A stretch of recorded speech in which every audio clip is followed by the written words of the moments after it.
ಮಾತನಾಡುವಂಥ ಸಂಗತಿ, ನನ್ನ ಸಹಾಯ ಎಲ್ಲಿಂದ ಬರುವುದು? ಹಲ್ಲೆಲೂಯಾ. ನಮ್ಮ ಸಹಾಯ ಅದು ಎಲ್ಲಿಂದ ಬರುತ್ತದೆ ಎಂಬ ವಿಷಯದ ಬಗ್ಗೆ ನಿಮ್ಮ ಮಧ್ಯದಲ್ಲಿ ನಾನು ಮಾತನಾಡಲಿಕ್ಕಿದ್ದೇನೆ. ನಾವು ಕೀರ್ತನೆ 118:8 ಹೀಗೆ ಓದ್ತೇವೆ. ಕೀರ್ತನೆ 118:8 ವಚನ ಯಾರಾದ್ರೊಬ್ರು ಓದಿ. ಮನುಷ್ಯರಲ್ಲಿ ಭರವಸವಿಡುವುದಕ್ಕಿಂತ ಯೆಹೋವನನ್ನು ಆಶ್ರಯಿಸುವುದು ಒಳ್ಳೆಯದು. ಪ್ರಭುಗಳಲ್ಲಿ ಭರವಸವಿಡುವುದಕ್ಕಿಂತ ಯೆಹೋವನನ್ನು ಆಶ್ರಯಿಸುವುದು ಒಳ್ಳೆಯದು. ಹಲ್ಲೆಲೂಯಾ. ಇಲ್ಲಿ ದೇವರು ನಮಗೆ ಸಹಾಯವನ್ನು ಕೊಡುವ ದೇವರು. ಆದರೆ ಅದಕ್ಕಿಂತ ಮುಂಚಿತವಾಗಿ ನಮಗೆ ಆತನು ಹೇಳಿದ್ದಾನೆ, ಮನುಷ್ಯರಲ್ಲಿ ನೀನು ಭರವಸೆ ಬಿಡುವುದಕ್ಕಿಂತ ಯೆಹೋವನನ್ನು ಆಶ್ರಯಿಸುವುದು ಒಳ್ಳೆಯದು. ಪ್ರಭುಗಳಲ್ಲಿ ಭರವಸೆ ಬಿಡುವುದಕ್ಕಿಂತ ಯೆಹೋವನನ್ನು ಆಶ್ರಯಿಸಿಕೊಳ್ಳುವುದು ಬಹಳ ಒಳ್ಳೆಯದು. ಅದಕ್ಕೆ ನಮಗೆ ದೇವರು ಸಹಾಯವನ್ನು ಒದಗಿಸ್ತಾನೆ. ಯಾಕೆಂತ ಹೇಳಿದರೆ ಆತನಿಗೆ ಗೊತ್ತಿದೆ, ಆತನ ಮಕ್ಕಳು ಯಾವಾಗಲೂ ಸಹ ದಿನದ 24 ಗಂಟೆ 365 ದಿವಸ ಆತನಿಂದಲೇ ಸಹಾಯವನ್ನು ಪಡೆದುಕೊಳ್ಳಬೇಕೆಂಬುದಾಗಿ ಆತನು ಬಯಸುವುದು. ಅದಕ್ಕೋಸ್ಕರ ಮನುಷ್ಯರನ್ನು ಸಹ ಅದೇ ರೀತಿಯಾಗಿ ಆತನು ಎಲ್ಲರೂ ನಂಬಿಗಸ್ತರನ್ನಾಗಿ ಟ್ರಸ್ಟ್ ವರ್ದಿ ಎಂಬುದಾಗಿ ಯಾರನ್ನೂ ನಾವು ಹೇಳಲಿಕ್ಕಾಗೋದಿಲ್ಲ. ಎಲ್ಲರೂ ಸಹ ಏನಾಗಿದ್ದಾರೆ? ದಾರಿ ತಪ್ಪಿದವರು, ಎಲ್ಲರೂ ಪಾಪ ಮಾಡಿದವರು, ಎಲ್ಲರೂ ಪಾಪದಲ್ಲಿರುವವರು. ಒಬ್ಬ ನರ ಮನುಷ್ಯನು ಒಳ್ಳೆಯವನಿಲ್ಲ ಎಂಬುದಾಗಿ ಬೈಬಲ್ ಹೇಳುತ್ತದೆ. ಒಂದು ನರ ಮನುಷ್ಯನು ಸಹ ಒಳ್ಳೆಯದಿಲ್ಲ. ಅದಕ್ಕೋಸ್ಕರ ದೇವರು ಹೇಳ್ತಿದ್ದಾನೆ, ನಾನು ಒಳ್ಳೆಯವನಾಗಿರುವುದರಿಂದ ನನ್ನ ಸಹಾಯವನ್ನು ನೀವೇನು ಮಾಡಿರಿ? ಪಡೆದುಕೊಳ್ಳಿರಿ. ಇವತ್ತು ನಮ್ಮ ದೇವರು ನಮಗೆ ಹೇಳ್ತಿದ್ದಾನೆ, ಮನುಷ್ಯರಲ್ಲಿ ಏನು ಮಾಡಬೇಡಿ? ಭರವಸೆ ಬಿಡಬೇಡಿರಿ, ಯೆಹೋವನನ್ನು ಆಶ್ರಯಿಸಿಕೊಳ್ಳಿರಿ. ಅದು ನೀವು ಮಾಡುವಂಥದ್ದು ಒಳ್ಳೆಯದು. ಪ್ರಭುಗಳಲ್ಲಿ ಭರವಸೆ ಬಿಡುವುದಕ್ಕಿಂತ ಯೆಹೋವನನ್ನು ಆಶ್ರಯಿಸಿಕೊಳ್ಳುವಂಥದ್ದು ಅದು ಬಹಳ ಒಳ್ಳೆಯದು ಎಂಬುದಾಗಿ. ಈ ಸಹಾಯ ಎಂಬ ಈ ಶಬ್ದ ಇಬ್ರಿಯ ಭಾಷೆಯಲ್ಲಿ ಏಜರ್ ಎಂಬುದಾಗಿ ನಾವು ನೋಡ್ತೇವೆ. ಏನೆಂಬುದಾಗಿ? ಏಜರ್, ಅದರ ಅರ್ಥ ಹೆಲ್ಪರ್ ಎಂಬುದಾಗಿ, ಅಥವಾ ಎಲೈ, ಮಿತ್ರ. ಇಬ್ರಿಯ ಭಾಷೆಯಲ್ಲಿ ಇನ್ನೊಂದು ಅರ್ಥವಿದೆ, ಸ್ಟ್ರೆಂತ್ ಎಂಬುದಾಗಿ. ಈ ಸಹಾಯ ಎಂಬ ಪದಗಳು ನೀವು ಎಲ್ಲಿ ಬೈಬಲಲ್ಲಿ ನೋಡುತ್ತೀರೋ ಅದರ ಅರ್ಥಗಳು ಒಂದು ಹೆಲ್ಪರ್, ಒಂದು ಅಲೈ, ಮಿತ್ರ. ನಾವು ಎರಡು ಪಕ್ಷಗಳು ಸೇರಿ ಅಲೈ ಮಾಡಿಕೊಳ್ತಾರೆ, ಹೌದಲ್ಲ? ಅವರು ಒಬ್ಬರಿಗೊಂದು ಸೇರಿ ಅಲೈ ಮಾಡಿಕೊಳ್ತಾರೆ, ಅವರಿಗೆ ಮಿತ್ರ ಪಕ್ಷ ಎಂಬುದಾಗಿ ಹೇಳ್ತೇವೆ. ಅದೇ ರೀತಿಯಾಗಿ ದೇವರು ಸಹಾಯ ಎಂಬುದಾಗಿ ಹೇಳುವಾಗ ಆತನು ಹೇಳ್ತಾನೆ, ನಾನು ನಿಮ್ಮೊಂದಿಗೆ ನಾನು ಮಿತ್ರನಾಗಿರುತ್ತೇನೆ ಎಂಬುದಾಗಿ. ಮೂರನೇದಾಗಿ ಸ್ಟ್ರೆಂತ್, ಶಕ್ತಿ. ನಮಗೆ ಸಹಾಯ ಎಂಬುದಾಗಿ ನಾವು ಯಾವಾಗ ಬೈಬಲ್ ಓದ್ತೇವೋ ಅದರ ಅರ್ಥ ನಮಗೆ ಸಹಾಯ ಅಂತ. ನಾವು ಈಗ ಸಾಧಾರಣವಾಗಿ ಯಾರಾದರೂ ಏನು ಹೆಲ್ಪ್ ಮಾಡಿದರೆ, ಏನಾದರೂ ಒಂದು ಮಾಡಿದರೆ, ಹಣ ಕೊಟ್ಟರೆ ಅದಕ್ಕೆ ಸಹಾಯ ಎಂಬುದಾಗಿ ಹೇಳ್ತೇವೆ. ಆದರೆ ಇಲ್ಲಿ ವಾಕ್ಯದಲ್ಲಿ ಶಕ್ತಿಗೆ ಹೋಲಿಕೆಯಾಗಿದೆ. ಏನಾಗಿದೆ? ಶಕ್ತಿಗೆ ಹೋಲಿಕೆಯಾಗಿದೆ. ಇವತ್ತು ಬೈಬಲ್ ನೀವು ಎಲ್ಲೆಲ್ಲಿ ಸಹಾಯವನ್ನು ನೋಡ್ತೀರೋ, ಒಂದು ದೇವರು ನಮಗೆ ಹೆಲ್ಪ್ ಮಾಡ್ತಾನೆ, ಎರಡನೇದಾಗಿ ನಮ್ಮೊಂದಿಗೆ ಮಿತ್ರನಾಗಿರ್ತಾನೆ, ಮೂರನೇದಾಗಿ ನಮಗೆ ಶಕ್ತಿಯನ್ನು ಕೊಡುತ್ತಾನೆ ಎಂಬುದಾಗಿ ಅರ್ಥ ಮಾಡಿಕೊಳ್ಳಬೇಕು. ಹಲ್ಲೆಲೂಯಾ. ಅದು ಇಬ್ರಿಯ ಭಾಷೆ ಅರ್ಥವಾಯಿತು. ಗ್ರೀಕ್ನಲ್ಲಿ ಬೋಥಿಯೋ ಎಂಬುದಾದಂಥ ವರ್ಡನ್ನು ಯೂಸ್ ಮಾಡಲಾಗಿದೆ. ಅದರ ಅರ್ಥ ಹೀಗಿರುತ್ತದೆ, ಸಹಾಯ ಮಾಡುವಂಥದ್ದು ಮತ್ತು ರಕ್ಷಿಸುವಂಥದ್ದು ಅಥವಾ ಬೆಂಬಲವನ್ನು ಒದಗಿಸುವಂಥದ್ದು. ಆಗಾಗ್ಗೆ ಹತಾಶರಾದಂಥ ನಮಗೆ ಅಗತ್ಯ ಸಂದರ್ಭಗಳಲ್ಲಿ ನಮಗೆ ಸಹಾಯವನ್ನು ಒದಗಿಸುವಂಥದ್ದು. ಅದಕ್ಕೆ ಆ ವರ್ಡನ್ನು ಯೂಸ್ ಮಾಡಲಾಗಿದೆ, ಬೋಥಿಯೋ ಎಂಬುದಾಗಿ. ಹೀಗೆ ಬೈಬಲ್ನಲ್ಲಿ ಹಳೆ ಒಡಂಬಡಿಕೆಯಲ್ಲಿ ಮತ್ತು ಹೊಸ ಒಡಂಬಡಿಕೆಯಲ್ಲಿ ಸಹಾಯ ವರ್ಡ್ಗಳು ಉಪಯೋಗಿಸಲ್ಪಟ್ಟಿದೆ. ಹಳೆ ಒಡಂಬಡಿಕೆಯಲ್ಲಿ ಓದುವಾಗ ಆತನು ನಮಗೆ ಮಿತ್ರನಂತೆ, ಶಕ್ತಿಯ ಹಾಗೆ ಮತ್ತು ಸಹಾಯಕನಾಗಿ ನಮ್ಮೊಂದಿಗೆ ಇರುತ್ತಾನೆ ಎಂಬುದಾಗಿ ಅದು ನಮಗೆ ಅರ್ಥವನ್ನು ಕೊಡುತ್ತದೆ. ಗ್ರೀಕ್ ಭಾಷೆಯಲ್ಲಿ ಬರುವಾಗ, ನಮಗೆ ಹೊಸ ಒಡಂಬಡಿಕೆಯಲ್ಲಿ ಬರುವಾಗ ನಮ್ಮ ದೇವರು ಅದರ ಅರ್ಥ ಸಹಾಯ ಮಾಡುತ್ತಾನೆಂಬುದಾಗಿ, ರಕ್ಷಿಸುತ್ತಾನೆಂಬುದಾಗಿ, ಬೆಂಬಲವನ್ನು ಒದಗಿಸುತ್ತಾನೆಂಬುದಾಗಿ, ಆಗಾಗ್ಗೆ ಹತಾಶದ ಅಗತ್ಯದ ಸಂದರ್ಭದಲ್ಲಿ ನಮಗೆ ನೆರವನ್ನು ಕೊಡುವಾತನೆಂಬುದಾಗಿ ಅರ್ಥವನ್ನು ಕೊಡುವಂಥದ್ದಾಗಿದೆ. ಪ್ರಿಯರೇ, ಇವತ್ತು ನಮ್ಮ ದೇವರು ನಮಗೆ ಸಹಾಯ ಮಾಡುತ್ತೇನೆಂಬುದಾಗಿ ಹೇಳುವಾಗ ಹಲವು ಅರ್ಥಗಳು ಅದರಲ್ಲಿ ಒಳಗೊಂಡಿದೆ. ಸಹಾಯ ಮಾಡುತ್ತೇನೆಂಬುದಾಗಿ ಹೇಳುವಾಗ ಒಂದು, ನಾನು ಹೇಳಿದ ಹಾಗೆ, ಹೇಗೆ ಆತನು ಮಿತ್ರನಂತಿರುತ್ತಾನೆ, ಮತ್ತು ಹೆಲ್ಪರ್ ಎಂಬುದಾಗಿ ಹೇಳುವಾಗ ಇನ್ನೊಂದು, ನಾವು ಕೂಲಿ ಕೆಲಸ ಹೋಗೋರಿಗೆ ಗೊತ್ತಿರ್ತದೆ, ಒಬ್ಬ ಮೇಸ್ತ್ರಿಗೆ ಯಾರಿರ್ತಾರೆ? ಒಬ್ಬ ಸಹಾಯಕನು. ಅದರ್ಥ ಆತನು ನಮಗೇನಾಗಿರ್ತಾನೆ? ಒಂದು ಸಹಾಯ ರೀತಿಯಲ್ಲಿ ನಾವು ಪ್ರತಿಯೊಂದು ಸಮಯದಲ್ಲಿ ಕುಗ್ಗಿ ಹೋದಾಗ ನಮಗೆ ನೆರವನ್ನು ಕೊಡುವ ಆತನು ಮತ್ತು ಶಕ್ತಿಯನ್ನು ಕೊಡುವ ಆತನು. He is a strength. ಏಜರ್ ಎಂಬುದಾಗಿ ನೋಡುವಾಗ ಆತನು ನಮಗೆ ಬಲವಾಗಿದ್ದಾನೆ. ಇವತ್ತು ಪ್ರಿಯ ದೇವಜನರೇ, ನಾವು ಸಹಾಯವನ್ನು ಕೊಡುತ್ತೇನೆಂಬುದಾಗಿ ಹೇಳಿದಂಥ ಮಾತುಗಳು, ನಾವು ಕೀರ್ತನೆಗಳು 121 1ನೇ ವಚನ ತೆಗೆದುಕೊಳ್ಳೋಣ. ಕೀರ್ತನೆ 121 1ನೇ ವಚನ. ದೇವರಿಂದ ಸಹಾಯವನ್ನು ಹೇಗೆ ನಾವು ಪಡೆದುಕೊಳ್ಳಬಹುದು? ಸಹಾಯ ಕೊಡುತ್ತೇನೆ ಎಂಬುದಾಗಿ ನಮಗೆ ದೇವರು ಹೇಳಿದ್ದಾನೆ. ನಾವು ಹೇಗೆ ದೇವರಿಂದ ಸಹಾಯವನ್ನು ಪಡೆದುಕೊಳ್ಳಬಹುದು ಎಂಬುದಾದಂಥ ಆ ಮೊದಲನೆಯ ವಿಷಯವನ್ನು ನಾವಿವಾಗ ಧ್ಯಾನಿಸೋಣ. ಕೀರ್ತನೆ 121:1 ದಯಮಾಡಿ ಯಾರಾದರೂ ಓದಿ. ನಾನು ಕಣ್ಣೆತ್ತಿ ಪರ್ವತಗಳ ಕಡೆಗೆ ನೋಡುತ್ತೇನೆ, ನನ್ನ ಸಹಾಯವು ಎಲ್ಲಿಂದ ಬರುವುದು? ಭಕ್ತನಾದಂಥ ದಾವೀದನು ಆತನು ಹೇಳ್ತಾ ಇದ್ದಾನೆ. ನಮಗೆ ಗೊತ್ತಿದೆ, ಭಕ್ತನಾದ ದಾವೀದನು ತನ್ನ ಸಣ್ಣ ಬಾಲ್ಯ ಪ್ರಾಯದಿಂದಲೇ ಆತನು ವೈರಿಯ ಸಂಗಡ ಹೋರಾಡಿ ಜಯವನ್ನು, ಇವನ್ ಆತನು ಕುರಿಗಳನ್ನು ಕಾಯುವಾಗ ಮೃಗಗಳು, ಪ್ರಾಣಿಗಳು, ಕಾಡು ಪ್ರಾಣಿಗಳಿಂದ ಆತನು ಹೋರಾಟವನ್ನು ಮಾಡಿ ರಕ್ಷಿಸಿ, ಆತನು ತನ್ನ ಜೀವಿತದ ಉದ್ದ ಪ್ರತಿಯೊಂದು ದಿನಗಳಲ್ಲಿ ಒಂದೊಂದು ಚಾಲೆಂಜ್ಗಳನ್ನು ಫೇಸ್ ಮಾಡುತ್ತಾ ಬಂದಂಥದ್ದೇ ದಾವೀದನು. ಅವನಿಗೆ ಗೊತ್ತಿತ್ತು, ನನಗೆ ಸಹಾಯವು ಬೇರೆ ಎಲ್ಲಿಂದ ಸಹ ಬರುವುದಿಲ್ಲ, ನನಗೆ ಸಹಾಯವು ಕಣ್ಣೆತ್ತಿ ಪರ್ವತಗಳ ಕಡೆಗೆ ನೋಡಿದಾಗ ಮಾತ್ರ ನನಗೆ ದೇವರು ಕೊಡುತ್ತಾನೆ ಎಂಬುದಾಗಿ. ಹಾಗಾಗಿ ಆತನ ಎಕ್ಸ್ಪೀರಿಯನ್ಸ್ ಅದಾಗಿತ್ತು. ಇಲ್ಲಿ ನಾವು ಪರ್ವತಗಳೆಂಬುದಾಗಿ ನೋಡುವಾಗ ಆ ದಾವೀದನು ಹೇಳುವಂಥ ಪರ್ವತ ಯೆರೂಸಲೇಮಿನ ಪರ್ವತ ಎಂಬುದಾಗಿ ಆ ಚರಿತ್ರೆ ನಮಗೆ ಹೇಳುತ್ತದೆ. ಅದರ ಅರ್ಥವು ನಮಗೆ ನಾವು ನೋಡಲು ಸಾಧ್ಯವಾಗುತ್ತದೆ. ಯೆರೂಸಲೇಮಿನ ಪರ್ವತ, ಪ್ರಾಚೀನ ಇಸ್ರಾಯೇಲರಿಗೆ ಪರ್ವತಗಳನ್ನು ನೋಡುವುದರಂದರೆ ಅರ್ಥ ಅಂತೇಳಿದರೆ ಒಂದು ಶಕ್ತಿಯನ್ನು ಅವರಿಗೆ ತೋರಿಸುವಂಥದ್ದಾಗಿತ್ತು ಮತ್ತು ಆ ಸ್ಥಿರತೆಯ ಒಂದು ಸಂಕೇತವಾಗಿತ್ತು ಎಂಬುದಾಗಿ ನಾವು ನೋಡುತ್ತೇವೆ. ಪರ್ವತಗಳನ್ನು ನೋಡುವಂಥದ್ದು ಅವರಿಗೆ ಶಕ್ತಿ ಮತ್ತು ಸ್ಥಿರತೆಯನ್ನು ಅದು ಕೊಡುತ್ತಿತ್ತು ಎಂಬುದಾಗಿ. ಯಾಕೆಂದರೆ ನಮಗೆ ಗೊತ್ತಿದೆ, ಬೈಬಲ್ನಲ್ಲಿ 10 ಹಲವು ಕಡೆಗೆ ಯಾವಾಗೆಲ್ಲ ಪರ್ವತಕ್ಕೇರಿ ಹೋದರೂ ಅಲ್ಲಿ ದೇವರವರ ಸಂಗಡ ಮಾತನಾಡಿದನು, ಕಾಣಿಸಿಕೊಂಡನು. ಅವರಿಗೆ ಬೇಕಾದ ಮಾರ್ಗದರ್ಶಗಳನ್ನು ಎಲ್ಲಿಂದ ಕೊಟ್ಟನಾತನು? ಪರ್ವತಗಳನ್ನು ಏರಿದಾಗ. ನಮಗೆ ಗೊತ್ತಿದೆ, ಮೋಶೆಯು ಪರ್ವತಕ್ಕೆ ಏರಿದನು. ನಮಗೆ ಗೊತ್ತಿದೆ, ಅಬ್ರಹಾಮನು ಪರ್ವತಕ್ಕೆ ಏರಿದಾಗ ದೇವರಲ್ಲಿ ಅವನ ಮಗನನ್ನು ಯಜ್ಞವಾಗಿ ಅರ್ಪಿಸುವಂಥ ಸಮಯದಲ್ಲಿ ಏನು ಕೊಟ್ಟನು? ಒಂದು ಟಗರನ್ನು ಕೊಟ್ಟು ಅವನಿಗೆ ಆ ಮಗನನ್ನು ಯಜ್ಞವೇದಿಯಿಂದ ಆತನು ಸಾಯಬೇಕಾದವನನ್ನು ತಪ್ಪಿಸಿ ಆ ದೇವರಲ್ಲಿ ಒದಗಿಸಿದನು. ಹೀಗೆ ಹಲವು ಕಡೆಗಳಲ್ಲಿ ಪರ್ವತಗಳಲ್ಲಿ ದೇವರು ನಮಗೆ ನೋಡುತ್ತೇವೆ. ದಾವೀದನು ಯುದ್ಧದ ಸಮಯದಲ್ಲಿ ಮೋಶೆಯ ಸಮಯದಲ್ಲಿ ಯಾವಾಗ ಮೋಶೆ ಕೈಗಳೆಲ್ಲ ಎತ್ತಲ್ಪಡುತ್ತಿತ್ತು, ಅವಾಗ ದೇವರು ಏನು ಕೊಡ್ತಾ ಇದ್ದ? ಜಯವನ್ನು. ಯಾವಾಗ ಮೋಶೆ ಎಲ್ಲಿ ಹೋಗಿದ್ದನು? ಬೆಟ್ಟದ ಮೇಲೆ ಹೋಗಿ ಮೊಣಕಾಲಾಕಿ ಆತನು ಕೈಗಳನ್ನು ಎತ್ತಿರುವಾಗ ಅಲ್ಲಿ ನಾವು ನೋಡುತ್ತೇವೆ, ಆರೋನರು ಮತ್ತು ಹೂರ ಇಬ್ಬರು ಏನು ಮಾಡ್ತಿದ್ದೆವು? ಒಂದು ಕೈ ಆಚೆ ಒಂದು ಕೈಯನ್ನು ಇಟ್ಟುಕೊಂಡು ಅವರಿಗೆ ಜಯವಾಗುವುದಕ್ಕೋಸ್ಕರ ಏನು ಮಾಡಿದ್ರು? ಸಪೋರ್ಟ್ ಆಗಿ ನಿಂತಿದ್ದರು. ಹೀಗೆ ಅದೆಲ್ಲವೂ ಬೆಟ್ಟದ ಮೇಲೆ ನಡೆಯಿತು. ಹೀಗೆ ಆ ಪರ್ವತಗಳೆಂಬುದಾಗಿ ಆ ದಾವೀದನು ಹೇಳದ ಹಿಂದೆ ಉದ್ದೇಶ ಅದು ಅವರಿಗೆ ಆ ಪರ್ವತವನ್ನು ನೋಡುವಂಥದ್ದೇ ಒಂದು ಶಕ್ತಿ ಮತ್ತು ಸ್ಥಿರತೆಯ ಸೂಚನೆ ಆಗಿದೆ. ಹಾಗಾಗಿ ಆತನು ಹೇಳುತ್ತಾನೆ, ನಾನು ಕಣ್ಣೆತ್ತಿ ಪರ್ವತಗಳ ಕಡೆಗೆ ನೋಡುತ್ತೇನೆ, ನನ್ನ ಸಹಾಯವು ಯಾರಿಂದ ಬರುತ್ತದೆ? ನನ್ನ ದೇವರಿಂದ ಬರುತ್ತದೆ. ಇವತ್ತು ಯಾಕೆಂದರೆ ದೇವರ ದೈವಿಕ ಭೇಟಿ ಪರ್ವತಗಳ ಮೇಲೆ ಆಗುವುದನ್ನು ಆಗಿನ ಜನರು ಏನು ಮಾಡಿದ್ದರು? ಕಂಡಿದ್ದರು. ದೇವರ ಭೇಟಿ ಆಗುವುದನ್ನು ಎಲ್ಲಿ ಕಂಡಿದ್ದರು ಅವರು? ಪರ್ವತಗಳ ಮೇಲೆ. ಹಾಗಾಗಿ ನಾರ್ಮಲ್ ಆದ ವ್ಯಕ್ತಿ ಆತನು ಪ್ರಾರ್ಥನೆ ಮಾಡುವಾಗ ತಲೆಯನ್ನು ಎತ್ತಿ ಪರ್ವತಗಳ ಕಡೆಗೆ. ನಾವು ಸಹ ಇವತ್ತು ಯಾವಾಗಾದರೂ ಪ್ರಾರ್ಥನೆ ಮಾಡುವಾಗ ನಾವೇನು ಮಾಡ್ತೇವೆ? ತಲೆಗಳನ್ನು ಎತ್ತಿ ದೇವರ ಕಡೆಗೆ ನಾವು ನೋಡಿ ಏನು ಮಾಡ್ತೇವೆ? ಪ್ರಾರ್ಥನೆ ಮಾಡ್ತೇವೆ. ಇದು ಏನನ್ನು ಸೂಚಿಸ್ತದೆ? ನಾವು ನಮ್ಮ ತಲೆ ಎತ್ತುವಂಥದ್ದು ಪರ್ವತವನ್ನು, ಆ ಪರ್ವತ ಹೇಗೆ ಎತ್ತರದಲ್ಲಿರುತ್ತೋ ಅದೇ ರೀತಿ ನಮ್ಮ ಎತ್ತರದಲ್ಲಿರುವಂಥ ದೇವರನ್ನು ನೋಡಿ ನಾವು ಆರಾಧಿಸುವಂಥದ್ದಾಗಿದೆ, ಪ್ರಾರ್ಥಿಸುವಂಥದ್ದಾಗಿದೆ. ಪ್ರಿಯರೇ, ಕಣ್ಣೆತ್ತಿ ನೋಡುವಂಥದ್ದು ಸಹಾಯಕ್ಕೆ ತನ್ನನ್ನು ನಿರೀಕ್ಷಿಸುವುದನ್ನು ಅದು ತೋರಿಸುತ್ತದೆ ಎಂಬುದಾಗಿ ಕೆಲವು ಥಿಯೋಲಾಜಿಯನ್ಸ್ ಹೇಳ್ತಾರೆ. ಕಣ್ಣೆತ್ತಿ ನೋಡುವಂಥದ್ದು ಸಹಾಯಕ್ಕಾಗಿ ತನ್ನನ್ನು ನಿರೀಕ್ಷಿಸುವುದನ್ನು ಅದು ತೋರಿಸುತ್ತದೆ ಎಂಬುದಾಗಿ. ಇಲ್ಲಿ ಪರ್ವತ ಇನ್ನೊಂದು ಅರ್ಥದಲ್ಲಿ ನೋಡುವಾಗ ನಮಗೆ ಅದು ದೇವರನ್ನು ಸೂಚಿಸುವಂಥದ್ದಾಗಿದೆ. ಹಲ್ಲೆಲೂಯಾ.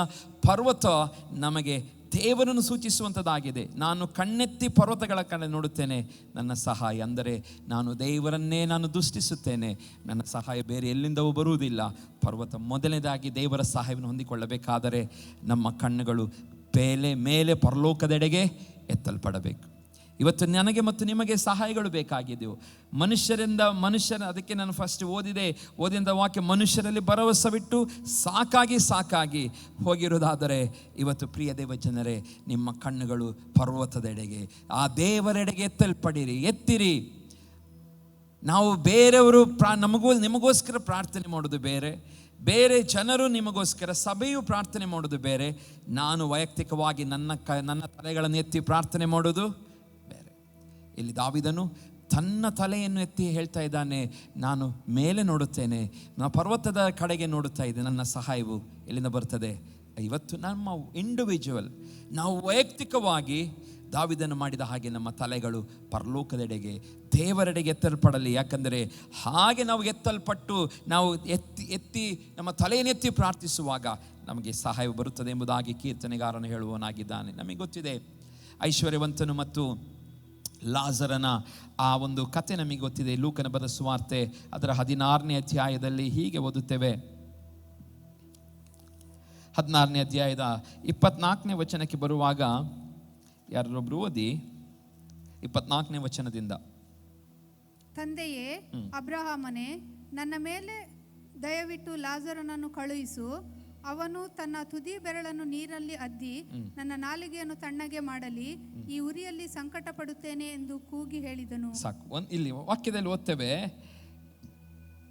ಯಾರು ಪಾತಾಳದೊಳಗಿಂದ ಮಾತಾಡ್ತಾ ಇದ್ದಾರೆ? ಐಶ್ವರ್ಯವಂತನ ಲಾಜರನ. ಅವನು ಪಾತಾಳದೊಳಗೆ ಯಾತನೆ ಪಡುತ್ತಾ, ಯಾರು? ಐಶ್ವರ್ಯವಂತನು ಇರುವಲ್ಲಿ ಕಣ್ಣೆತ್ತಿ ದೂರದಿಂದ ಅಬ್ರಹಾಮನನ್ನು ಇವನ ಎದೆಗೆ ಹೊರಗಿಕೊಂಡ ಲಾಜರನ್ನು ನೋಡಿ, ತಂದೆಯೇ ಅಬ್ರಹಾಮನೇ, ನನ್ನ ಮೇಲೆ ದಯವಿಟ್ಟು ಲಾಜರನ್ನು ಕಳಿಸು, ಅವನು ತನ್ನ ತುದಿ ಬೆರಳನ್ನು ನೀರಿನಲ್ಲಿ ಅದ್ದಿ ನನ್ನ ನಾಲಿಗೆಯನ್ನು ತಣ್ಣಗೆ ಮಾಡಲಿ. ಇಲ್ಲಿ ಒಬ್ಬ ನೋಡ್ತಾ ಇದ್ದಾನೆ. ಯಾವಾಗ ನೋಡ್ತಾ ಇದ್ದಾನೆ? ತಲೆ ಎತ್ತಿ. ನೋಡಬೇಕಾದ ಸಮಯದಲ್ಲಿ ನೋಡಲಿಲ್ಲ.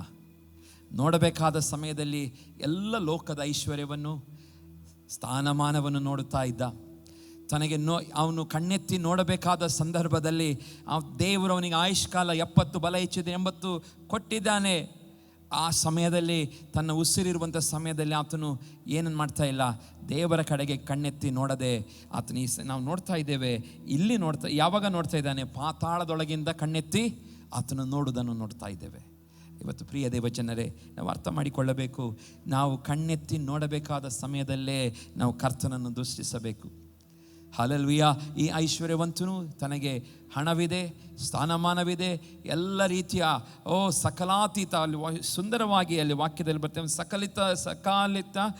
ಸಕಲಾತೀತ ನಯವಾದ ನಾರುಮಡಿಗಳನ್ನು ವಸ್ತ್ರಗಳನ್ನು ಧರಿಸಿಕೊಂಡು ಪ್ರತಿನಿತ್ಯ ವೈಭವದೊಡನೆ ಸುಖ ಸಂತೋಷದೊಡನೆ ಆತನಿದ್ದನೆಂಬುದಾಗಿ 19ನೇ ವಚನದಲ್ಲಿ ಹೇಳಿ ಓದ್ತೇವೆ.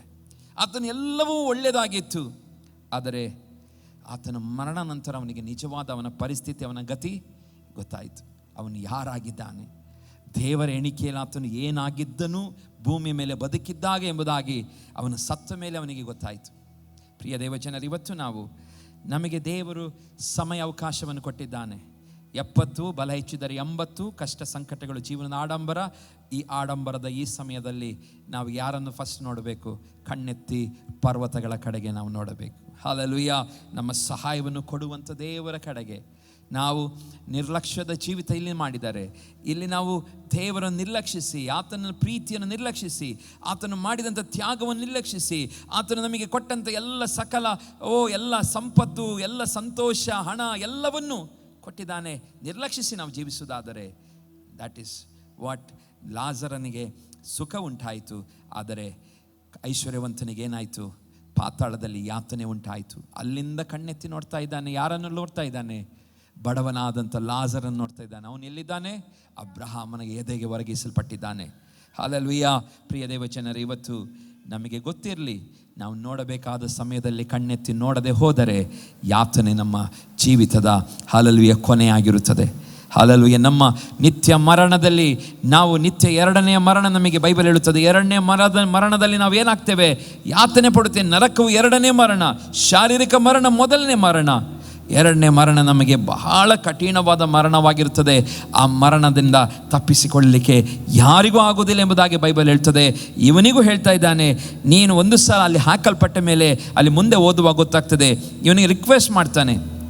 ಸ್ವಲ್ಪ ಎಲ್ಲಿ ವಾಕ್ಯ ಓದ್ತಾ ಹೋಗಿ ಗೊತ್ತಾಗ್ತದೆ 25ರಿಂದ. ಆದರೆ ಅಬ್ರಹಾಮನು, ಕಂದ, ನೀನು ಆಶಿಸಿದ ಸುಖವನ್ನು ನಿನ್ನ ಜೀವಮಾನದಲ್ಲಿ ಹೊಂದಿದಿ, ಹಾಗೆಯೇ ಲಾಜರನು ಕಷ್ಟವನ್ನು ಹೊಂದಿದನು ಎಂಬುದನ್ನು ನೆನಪಿಗೆ ತಂದುಕೋ. ಈಗಲಾದರೂ ಇಲ್ಲಿ ಇವನಿಗೆ ಸಮಾಧಾನ, ಆದರೆ ನಿನಗೆ ಸಂಕಟ. ಇದು ಮಾತ್ರವಲ್ಲದೆ ನಮಗೂ ನಿಮಗೂ ನಡುವೆ ದೊಡ್ಡದೊಂದು ಡೊಂಗರ ಸ್ಥಾಪಿಸಿಯದೆ. ಸಾಕು. ಏನು ಸ್ಥಾಪಿಸಿದಾರಂತೆ? ನನಗೂ ಮತ್ತು ನಿನಗೂ ಏನು ಒಂದು ದೊಡ್ಡದೊಂದು ಡೊಂಗುರ ಸ್ಥಾಪಿಸಿಯದೆ ಆದ ಕಾರಣ ಈ ಕಡೆಯಿಂದ ನಿಮ್ಮ ಬಳಿಗೆ ಹೋಗಬೇಕೆಂದಿರುವವರು ಹೋಗಲಾರರು, ಮತ್ತು ಆ ಕಡೆಯಿಂದ ನಮ್ಮ ಬಳಿಗೆ ಯಾರು ದಾಟುವುದಕ್ಕಾಗದು ಅಂದನು. ಹಲ್ಲೆಲೂಯಾ. ಇಲ್ಲಿ ಒಂದು ಸ್ಪಷ್ಟನೆ ಕೊಡ್ತಾ ಇದ್ದಾನೆ. ಮುಂದಿನ ನಮ್ಮ ಈ ಲೋಕದ ಯಾತ್ರೆ ನಂತರ ನಾವು ಯಾವ ಸ್ಥಳಕ್ಕೆ ಹಾಕಲ್ಪಡುತ್ತೇವೋ ಆ ಸ್ಥಳ ನಮ್ಮದೇನಾಗಿದೆ, ಪರ್ಮನೆಂಟ್. ನಾವು ನಿತ್ಯಕ್ಕೂ ಇವತ್ತಿನ ಹಿಂದೂಗಳಾಗಿ ಕರ್ಮ ಮಾರ್ಗದಿಂದ ಅಥವಾ ಇವನ್ ರೋಮನ್ ಕ್ಯಾಥಲಿಕ್ ಆಗಿರ್ಬೋದು, ಅಥವಾ ನಮ್ಮ ಹಿಂದೂ ಧರ್ಮೀಯರು, ನಮ್ಮ ಸ್ನೇಹಿತರು ಆಗಿರ್ಬೋದು, ಅವರು ನಂಬುತ್ತಾರೆ ಕರ್ಮ ಮಾರ್ಗದಿಂದ ಏನು ಸಿಗ್ತದೆ ಅವರಿಗೆ, ಮೋಕ್ಷ ಸಿಗ್ತದೆ.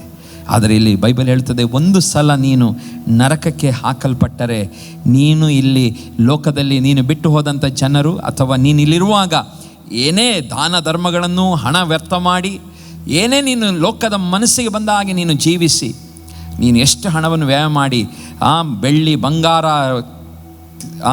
ಚಿನ್ನದ ಕಿರೀಟ, ಬೆಳ್ಳಿದು ಅಥವಾ ವಜ್ರದ ಏನೇ ನೀನು ಯಾವ ದೇವರುಗಳಿಗೆ ದಾನ ಧರ್ಮ ಮಾಡಿರೋ ವಾಕ್ಯದಲ್ಲಿ ಓದ್ತೇವೆ, ಅದ್ರಲ್ಲಿ ಒಂದು ಸಲ ಅಲ್ಲಿ ನರಕಕ್ಕೆ ಹಾಕಲ್ಪಟ್ಟರೆ ನೀನು ಈ ಭೂಲೋಕದಲ್ಲಿ ಮಾಡಿದ ಯಾವ ಕರ್ಮಕ್ಕೂ ಏನಿಲ್ಲ, ಬೆಲೆ ಇಲ್ಲ. ಹಲ್ಲೆಲೂಯಾ. ಆದರೆ ನಾವು ಮಾಡಬೇಕೆಂಬುದಾಗಿ ದಾನ ಧರ್ಮಗಳನ್ನು ಮಾಡಬೇಕೆಂಬುದಾಗಿ ಬೈಬಲ್ ಹೇಳುತ್ತದೆ. ಆದರೆ ಸ್ವರ್ಗಕ್ಕೆ ಹೋಗುತ್ತೇನೆಂಬ ಭ್ರಮೆಯೊಂದಿಗೆ ಅದನ್ನು ಮಾಡಬಾರ್ದು. ಕರ್ಮ ಮಾರ್ಗ ಬೈಬಲ್ ಸ್ಪಷ್ಟವಾಗಿ ಹೇಳ್ತದೆ, ನೀನು ಒಳ್ಳೆ ಕೆಲಸ ಮಾಡೋದರಿಂದ ಎಲ್ಲಿಗೆ ಹೋಗೋದಿಲ್ಲ, ಸ್ವರ್ಗಕ್ಕೆ ಹೋಗು. ಈವನ್ ರೋಮನ್ ಕ್ಯಾಥಲಿಕ್ನವರು ಅವರು ಪರ್ಗೆಟ್ರಿಗೆ ಫಸ್ಟ್ ಸತ್ತೋದ ತಕ್ಷಣ ಪರ್ಗೆಟ್ರಿಗೆ ಹೋಗ್ತದಂತೆ ಆತ್ಮ. ಅಲ್ಲಿದ್ದದನ್ನು ಇಲ್ಲಿ ಹಣ ಎಲ್ಲ ಖರ್ಚು ಮಾಡಿ, ದಾನ ಧರ್ಮ ಮಾಡಿ, ಊಟ ಎಲ್ಲ ಹಾಕಿಸಿ, ಒಳ್ಳೆ ಚರ್ಚ್ಗಳಿಗೆಲ್ಲ ಸ್ವಲ್ಪ ಹಣ ಕೊಟ್ಟು ಅವ್ರು ಏನು ಮಾಡ್ಬೋದಂತೆ, ಅವ್ರು ಯೋಚನೆ ಮಾಡ್ತಾರೆ, ಆ ಪರ್ಗೆಟ್ರಿ ಇಲ್ಲಿ ಹೇಗೆ ಸಹ ಬದುಕಿರ್ತಾನೆ ಅವನು, ಅಥವಾ ಬದುಕಿರ್ಬೋದು ಹೇಗೆ ಯಾರೇ ಆಗಿರಲಿ, ಅವರು ಅಲ್ಲಿಂದ ಇವರು ದಾನ ಧರ್ಮ ಮಾಡಿ ಅಲ್ಲಿಂದ ಸ್ವರ್ಗಕ್ಕೆ ಕಳಿಸುವಂಥದ್ದು. ಅದೆಲ್ಲ ರೋಮನ್ ಕಾಲದಲ್ಲಿ ಈ ಹಣ ಮಾಡೋದಕ್ಕೋಸ್ಕರ, ದುಡ್ಡನ್ನು ಮಾಡೋದಕ್ಕೋಸ್ಕರ ಸಭೆಯು ಕಂಡಿಡಿದಂಥ ಉತ್ತಮವಾದ ಮಾರ್ಗಗಳಿದೆಲ್ಲ. ಜನರಿಗೆ ಭಯವನ್ನು ಹುಟ್ಟಿಸಿ, ಅವಾಗ ಆ ಜನರ ಕೈಯಲ್ಲಿ ಸತ್ಯವೇದ ಇರ್ತಿರಲಿಲ್ಲ. ಮಾರ್ಟಿನ್ ಲೂಥರಿಂದ ಸತ್ಯವೇದ ಜನರಿಗೆ ಮುಟ್ಟುವಂತೆ ಆಯಿತು. ಅವನು ಒಂದು ಸೆಮಿನಾರಲ್ಲಿ ಸ್ಟಡಿ ಮಾಡುವಾಗ ಅವನ ಕೈಗೆ ಬೈಬಲ್ ಸಿಗ್ತದೆ. ಈ ಸತ್ಯವೇದ ಓದುವಾಗ ಅಲ್ಲಿ ಬೋಧಿಸುವಂಥ ಬೋಧನೆಗಳೇ ಬೇರೆ ಆಗಿದೆ, ಸತ್ಯವೇದದಲ್ಲಿ ಬರೆಯಲ್ಪಟ್ಟ ಸಂಗತಿಗಳೇ ಬೇರೆ ಆಗಿದೆ. ಇದನ್ನು ನೋಡಿ ಆತನು ಏನು ಮಾಡ್ತಾನೆ, ಪ್ರೊಟೆಸ್ಟ್ ಮಾಡ್ತಾನೆ. ಆತನು ಅದಕ್ಕೆ ವಿರೋಧ ಮಾಡ್ತಾನೆ. ಅದಕ್ಕೆ ಪ್ರೊಟೆಸ್ಟೆಂಟ್. ಇವತ್ತು ನಾವು ಪ್ರೊಟೆಸ್ಟೆಂಟ್ ಪಂಗಡ, ರೋಮನ್ ಕ್ಯಾಥಲಿಕ್ ಸಪ್ರೇಟ್ ಆಯಿತು, ಪ್ರೊಟೆಸ್ಟೆಂಟ್ ಸಪ್ರೇಟ್ ಆಯಿತು. ಆ ಮಾರ್ಟಿನ್ ಲೂಥರನು ಆ ಬೈಬಲನ್ನು ಓದಿ ಅರ್ಥ ಮಾಡಿಕೊಂಡು ಆತನು ಪ್ರೊಟೆಸ್ಟ್ ಮಾಡ್ತಾನೆ. 90 ಥೀಸಿಸ್ಗಳನ್ನು ಬರೀತಾನೆ. 90 ಥೀಸಿಸ್ಗಳನ್ನು ಬರೆದು ಆತನು ತನ್ನ ಇದಕ್ಕೆ ರಿಸೈನ್ ಕೊಟ್ಟು ಆತನು ಯೋಚನೆ ಮಾಡ್ತಾನೆ, ಇನ್ನು ನಾನು ಬೈಬಲನ್ನು ಟ್ರಾನ್ಸ್ಲೇಟ್ ಮಾಡಬೇಕು. ಹೀಗೆ ಆತನು ಹೊರಗೆ ಬರ್ತಾನೆ. ಹೊರಗೆ ಬಂದು ಆತನು ವಾಕ್ಯವು ಎಲ್ಲರಿಗೆ ಸಿಗೋ ಹಾಗೆ ಮಾಡ್ತಾನೆ. ಇವತ್ತು ಪ್ರಿಯ ದೇವಜನರೇ, ನಮಗೆ ದೇವರು ವಾಕ್ಯವನ್ನು ಕೊಟ್ಟಿದ್ದಾನೆ. ವಾಕ್ಯದಲ್ಲಿ ಸತ್ಯವಾಗಿ ಬರೆಯಲ್ಪಟ್ಟಿದೆ. ಅದೇನೆಂತ ನಮಗೆ ಒಂದು ಸಲ ನಾವು ನರಕಕ್ಕೆ ಹಾಕಲ್ಪಟ್ಟರೆ ಅಲ್ಲಿಂದ ತಪ್ಪಿಸಿಕೊಳ್ಳಿಕ್ಕೆ ಸಾಧ್ಯವಿಲ್ಲ.